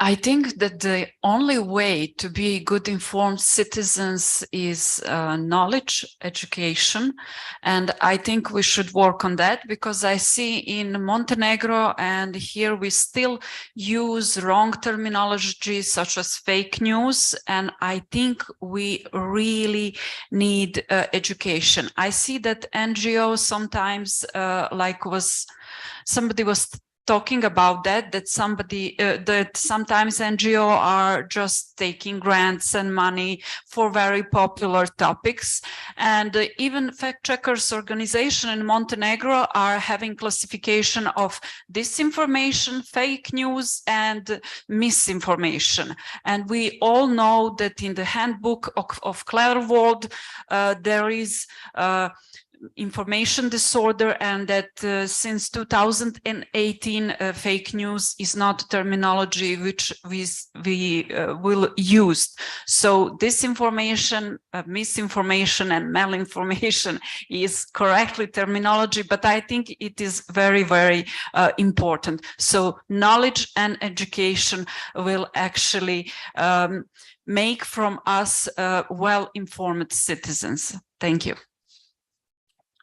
Well, I will just reiterate what has been said, which is, I mean, I will use the Web 2.0 terminology, which is, I think we should be done with pooling, and we should be doing more pushing in a sense of influencing the government or anyone, and collaboratively to influence all the actors, financiers, and so on, to actually show how some things should be done. And I agree with you, we should make we should define things as they are.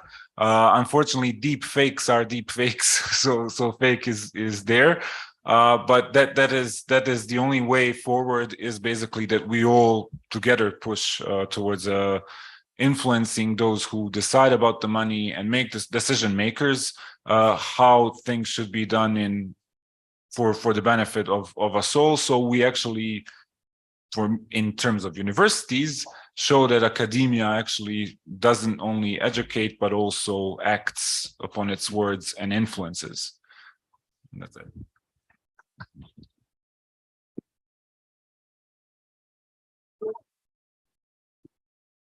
Thank you very much. I think we can take this as the closing words of the podium. Thank all the contributors. Very nice and rich discussion.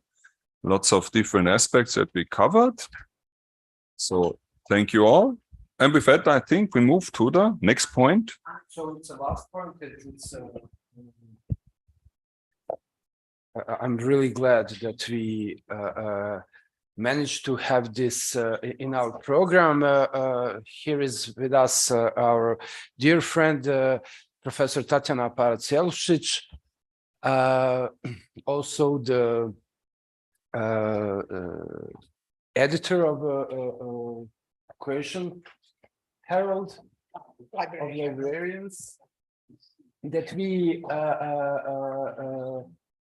my dear colleague from University of Zadar, Martina Dragia Ivanovic, and I, as a guest editors, prepared last couple of months with immense support for the chief editor, Tatjana, and I'll just make the short introduction to this idea of having this should I say, special issue, special number of Yes, this journal, which came out from idea to have the conference held actually after the last year's IDESA. We had another conference with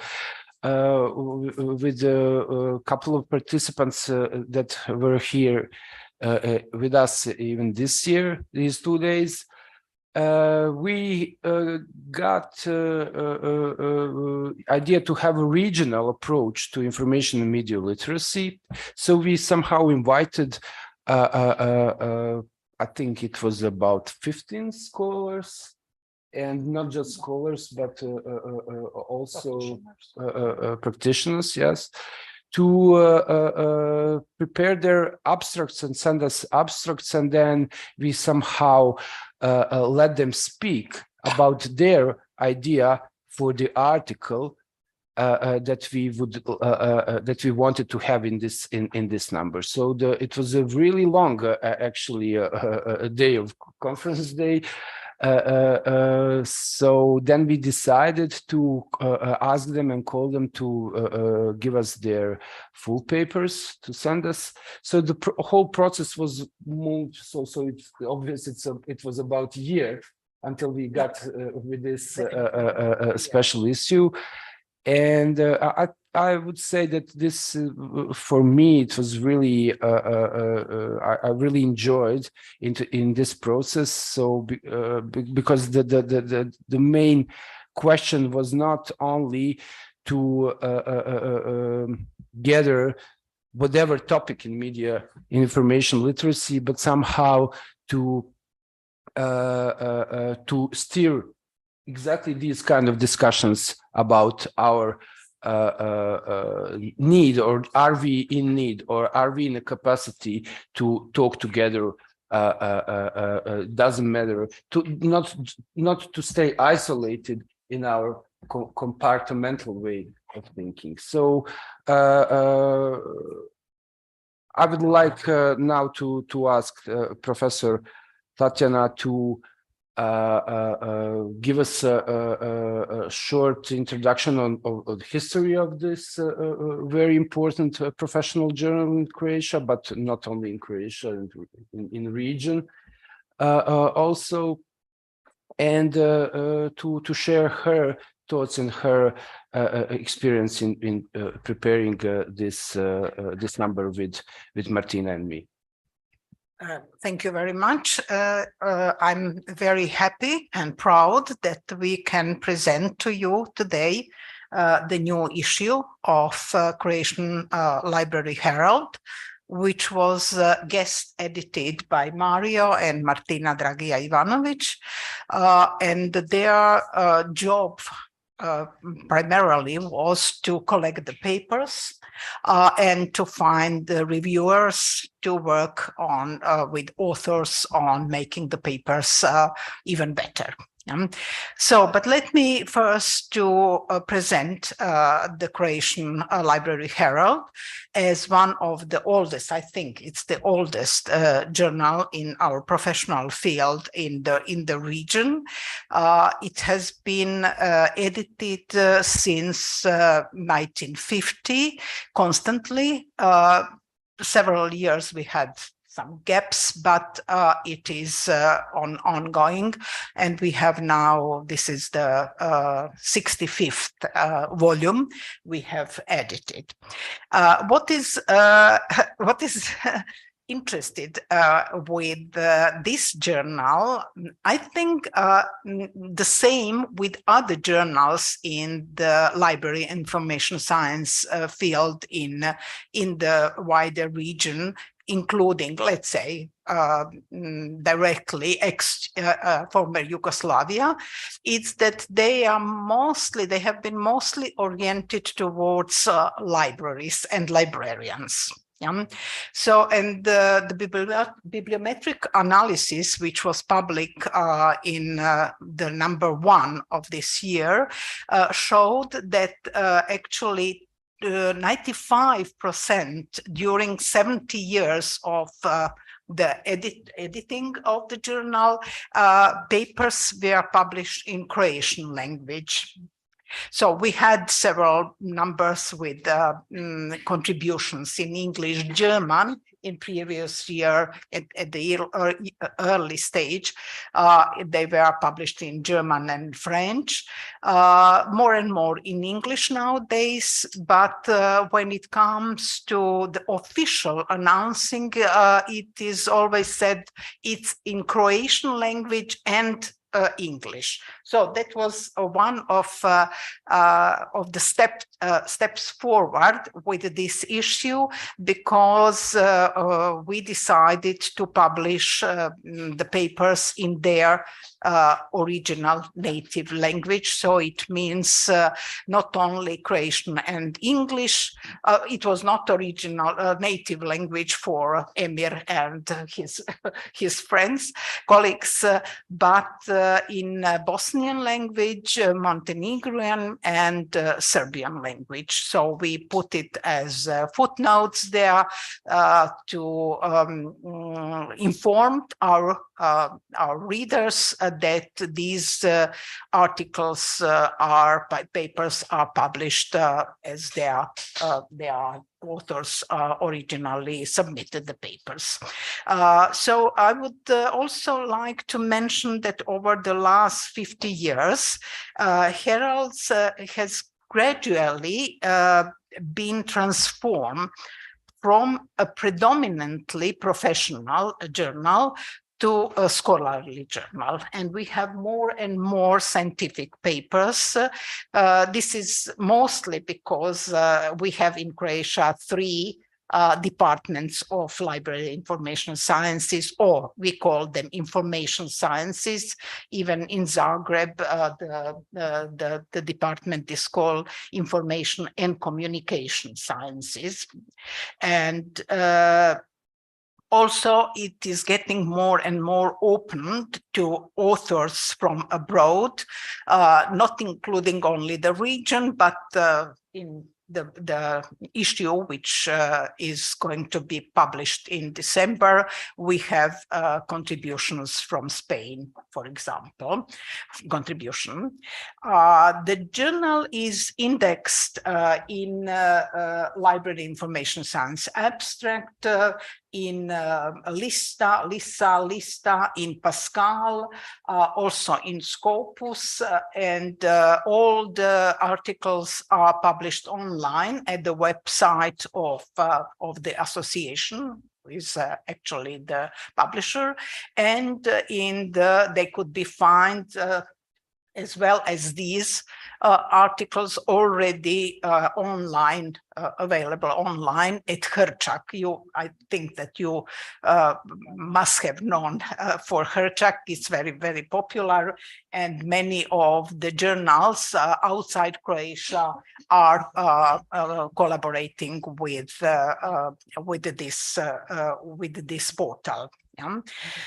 So what we have been what we intended to do with this number, we presented, as Mario said, selection of papers, selected papers from the last year's conference, which was entitled Information and Media Literacy, which was held in Sarajevo. It's almost 1 year.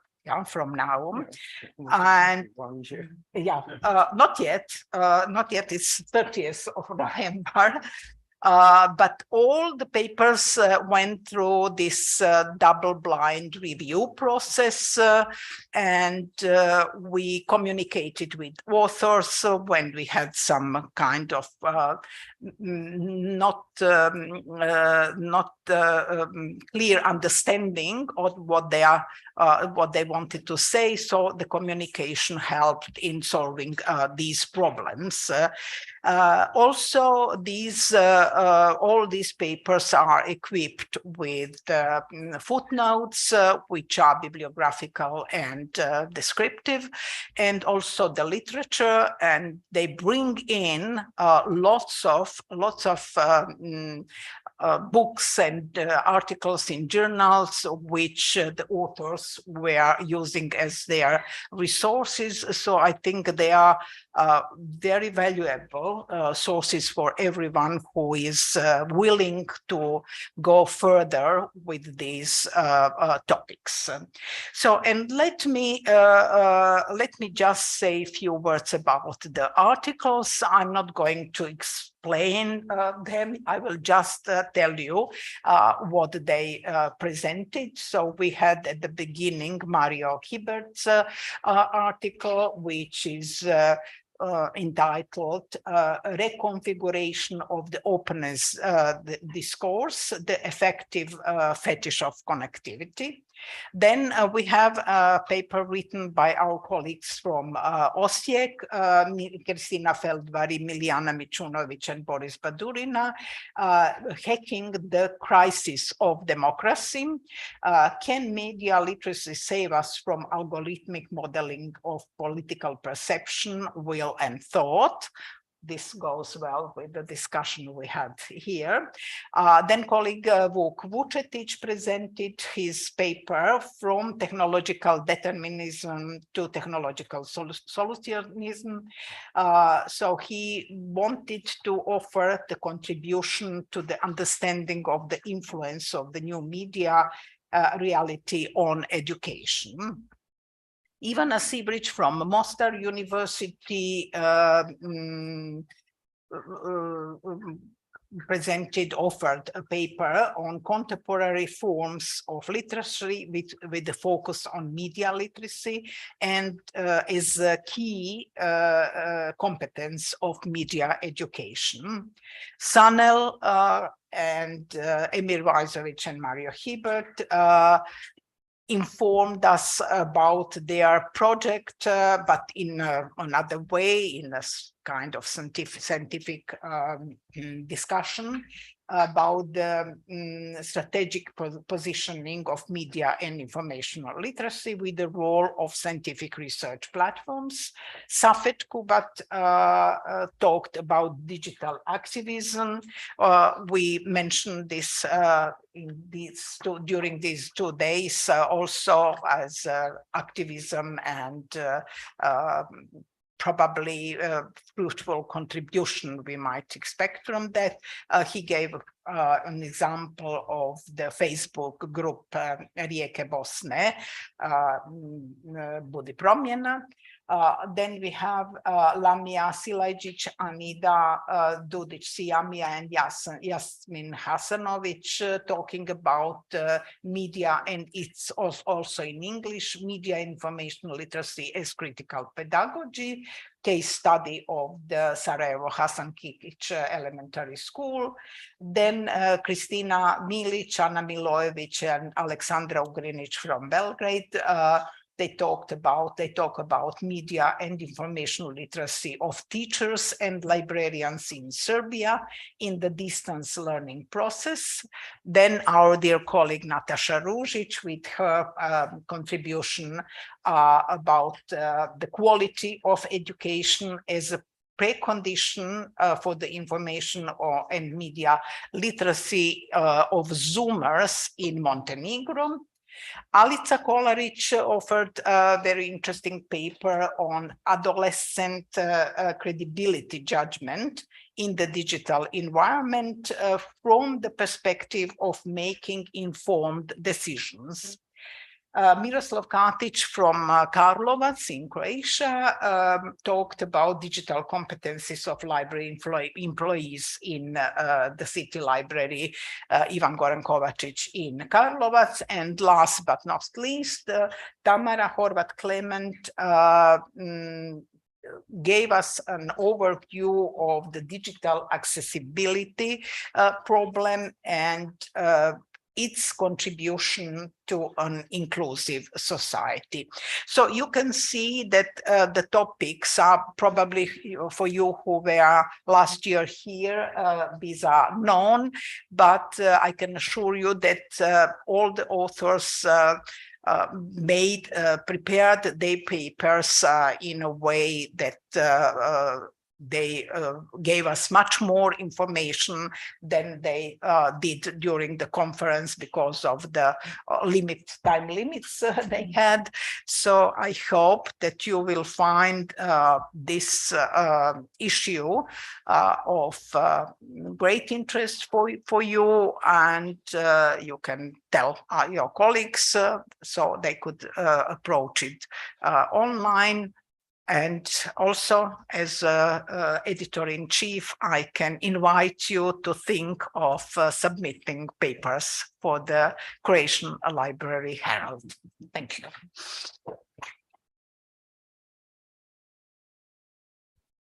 Thank you, Tatiana. I see here in the audience a couple of authors, but also a couple of reviewers. So if you want to add something, it's time to do it. I'm inviting you to join us with the discussion. If not, I'm just seeing this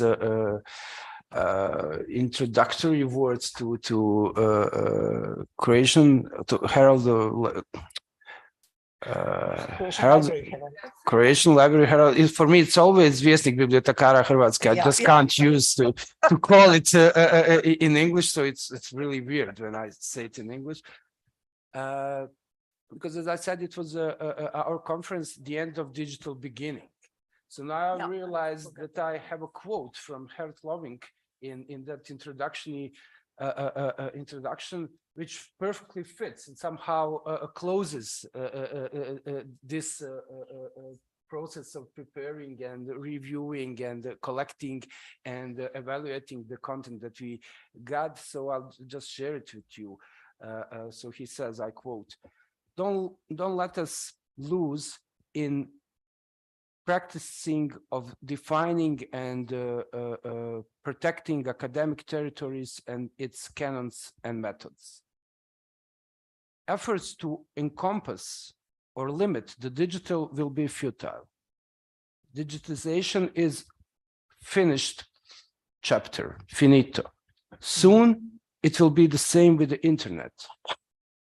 Pushed away to the side by the more bigger and urgent forces. So I won't go any much further with this. Tatiana mentioned the every author and explained the rationale behind it, and I will just say thanks to all the participants of the last year's conference, the end of digital beginning, and authors and reviewers. And of course, I'm really, I would like to greet also Martina Dragia Ivanovic, professor from the University of Zadar, who actually introduced me to Tatiana 7 years ago. And from that time, I'm really having not just fun, but fruitful academic cooperation with the University of Zadar, University of Osijek, and it even got an opportunity for our students to participate in summer schools and exchange happening. So I will definitely finish this conference with the words that this cooperation with University in Hildesheim, University of Osijek, give us opportunity to tighten our relationships in this kind of bridging the civic and public issues of media information literacy, but also give us opportunity to have continuity in examining and researching the topics that we usually don't do on our very department from which we are coming from. Okay.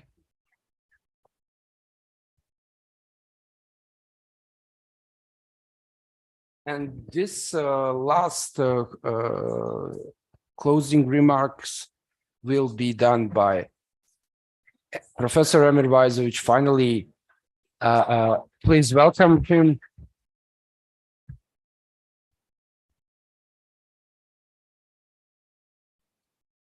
So for me, it was really a different experience doing all this without Emir.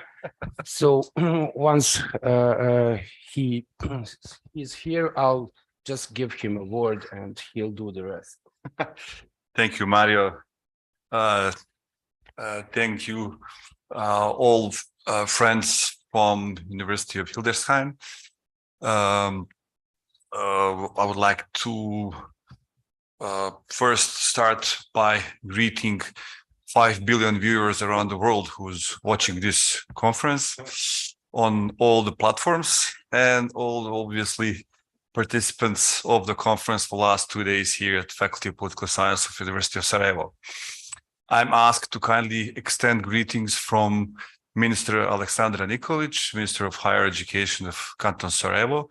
Unfortunately, due to unplanned business trip, she is unable to attend, but she is supporting us in this efforts and activities as she did in past time through a very significant support from academic side, but also from side of ministry.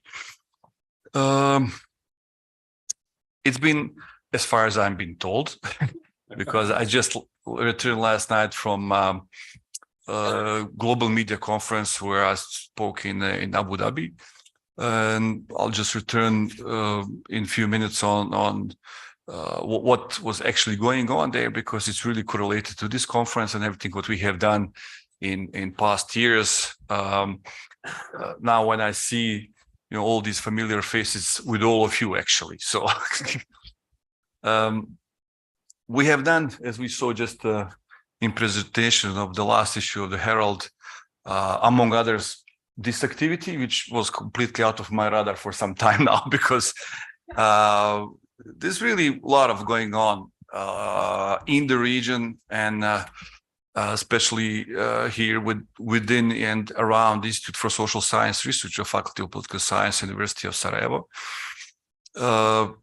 And I cannot finish this conclude this conference without thanking all the people that have enabled this and a lot of other activities to kind of build upon each other to this really great accumulation of ideas, results, joining forces in just great synergy of creative ideas and academic excellence. So to start with, we had in this year's edition of IDESA, which is almost incredible that we have 3 years now in a row, starting with the very challenging pandemic times, where actually the first one was supposed to happen here like this. And then we had 2 editions online, and we survived to the 3rd year. And obviously in this turbulent time, we can say that IDESA conference lasts more than some governments do. So, and I can say that we are there to stay and to bring up new challenges, and to question ourselves what we have done in the past year, and to kind of have the ability to convey this to the rest of the world. We have seen so far in the last 2 days, actually yesterday I was spending all day in planes, so I haven't seen any of the actual activities, but from what was planned and the names of the topics, I'm pretty have a good picture how great it was, plus all the feedback I got from you guys today. Obviously, with our dear friend Vladan Joller started with new extractivism, he has to be very kind of enjoyable and both inspiring to go into this 2-day journey. Colleague Stefan from University of Hildesheim. This time he appeared before under the University of Graz, but regardless of the university, he's ours, member of family, and always coming with the great topics and brings excellent value. This time with the critical success factors of open educational resources, a students and teacher perspective. Followed by colleague Sanel Huskuc, who I'm grateful that he delivered this excellent presentation on development of our scientific research platform, media information literacy, which we are really proud of, both in terms of innovative concept, but also in terms of this synergetic effort that we are trying to include all the stakeholders into this very successful story. After that, very happy to have again our colleague Bojana Kostić on one of our events with her very interesting topic around fallacies of civil society and middle agenda and discomfort partnership and multi-stakeholder mess. I mean, I have to go back on Zoom recordings and definitely see the whole first day again revive from the comfort of my home, and regardless of the time element. Then, which I was really hoping for once we discussed actually, Thomas, in your office. When was that? I lost complete track of time.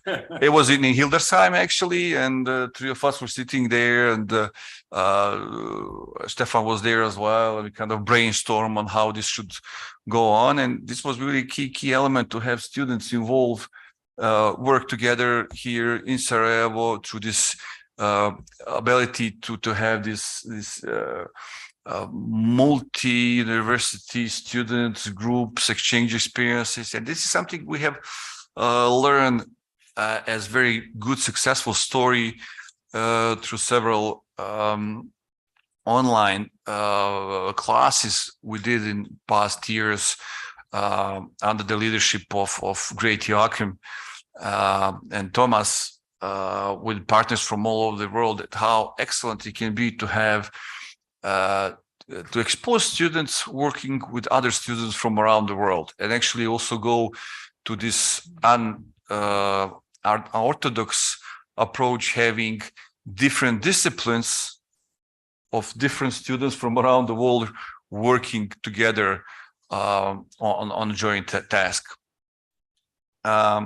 With finishing the first day with results of these activities with students.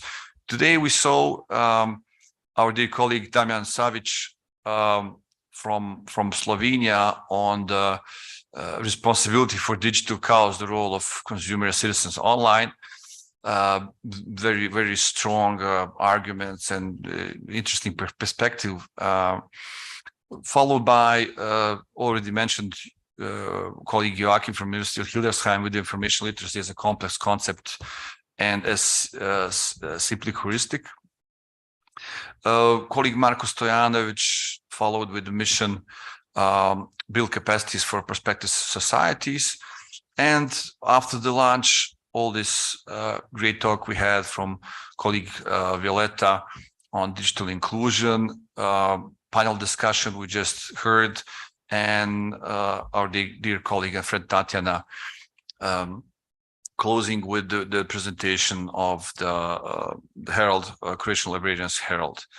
When you see all these topics and people who have invested their lifetime and a lot of love in all this, see that this fusion of synergies that's happening around IDESA is just wonderful. I mean, it keeps growing year after year.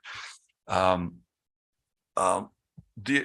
idea that it's obviously kind of underlining, this is something that I have presented just a few days ago on a Global Media Congress in Abu Dhabi on the topic media information and platform society disruption, security, resilience, and education perspective.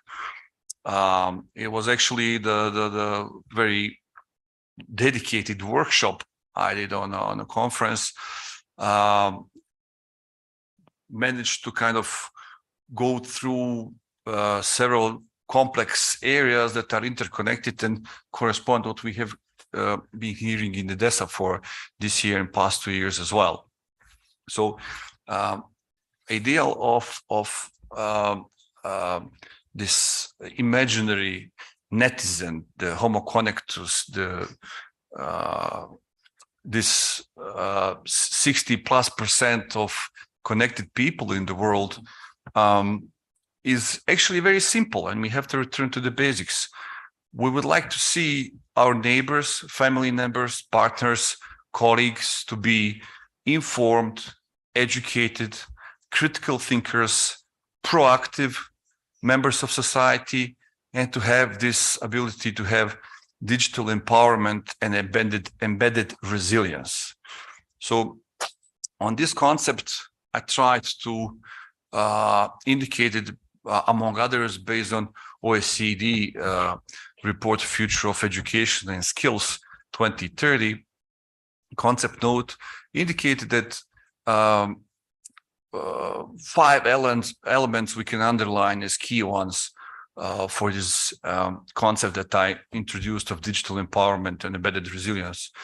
Metacognitive skills, social and emotional skills, digital literacy, continuous education, training and awareness programs as a lifelong learning concept, but also direct involvement of educational authorities in terms of making this a very crucial policy intervention, something that we have managed to do here in Canton Sarajevo through strategy of media information literacy, now hopefully soon to be published also action plan, and also digital security. So when we put all this together, we'll hopefully have this idea of how connected citizen should look like in the future, at least the utopic and utilitarian version of it. So hopefully for the next year, we'll have some more recipes on how to do it, how to achieve it, how to move forward in certain specific areas, and obviously keep in touch, build our social network, empower each other through academic excellence and cooperation. And from my side, I would like to thank you all for your participation in making this another great event. And hopefully we'll have you back here in Sarajevo in no time. So thank you very much. Mario, come on.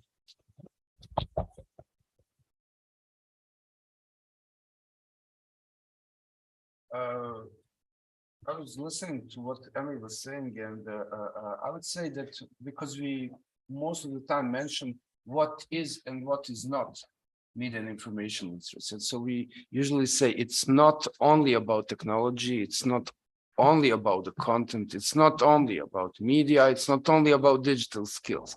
So I would see it as a digital empowerment. But it's about the processes, it's about attitudes, approaches, ethics and politics.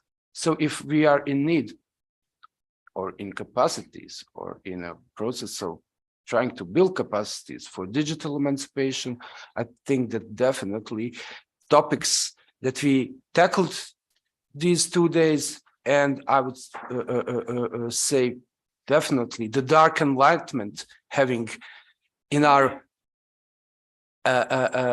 shadows, like Vladan mentioned yesterday, just not to forget what's behind the scene and what's actually influencing our behavior, our lives, our attitudes, our approaches, our ethics and politics. So thank you very much for being here all these 2 days, and have fun tonight, and have a safe trip home, and hopefully we will meet again.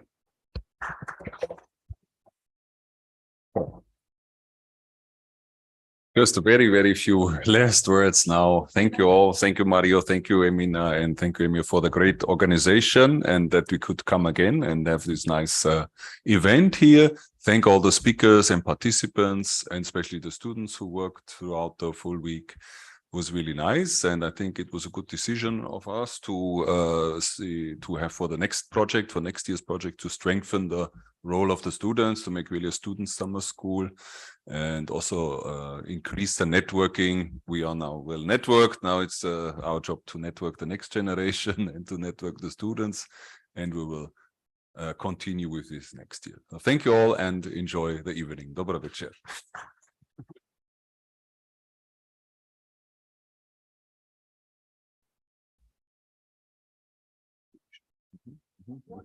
We did it.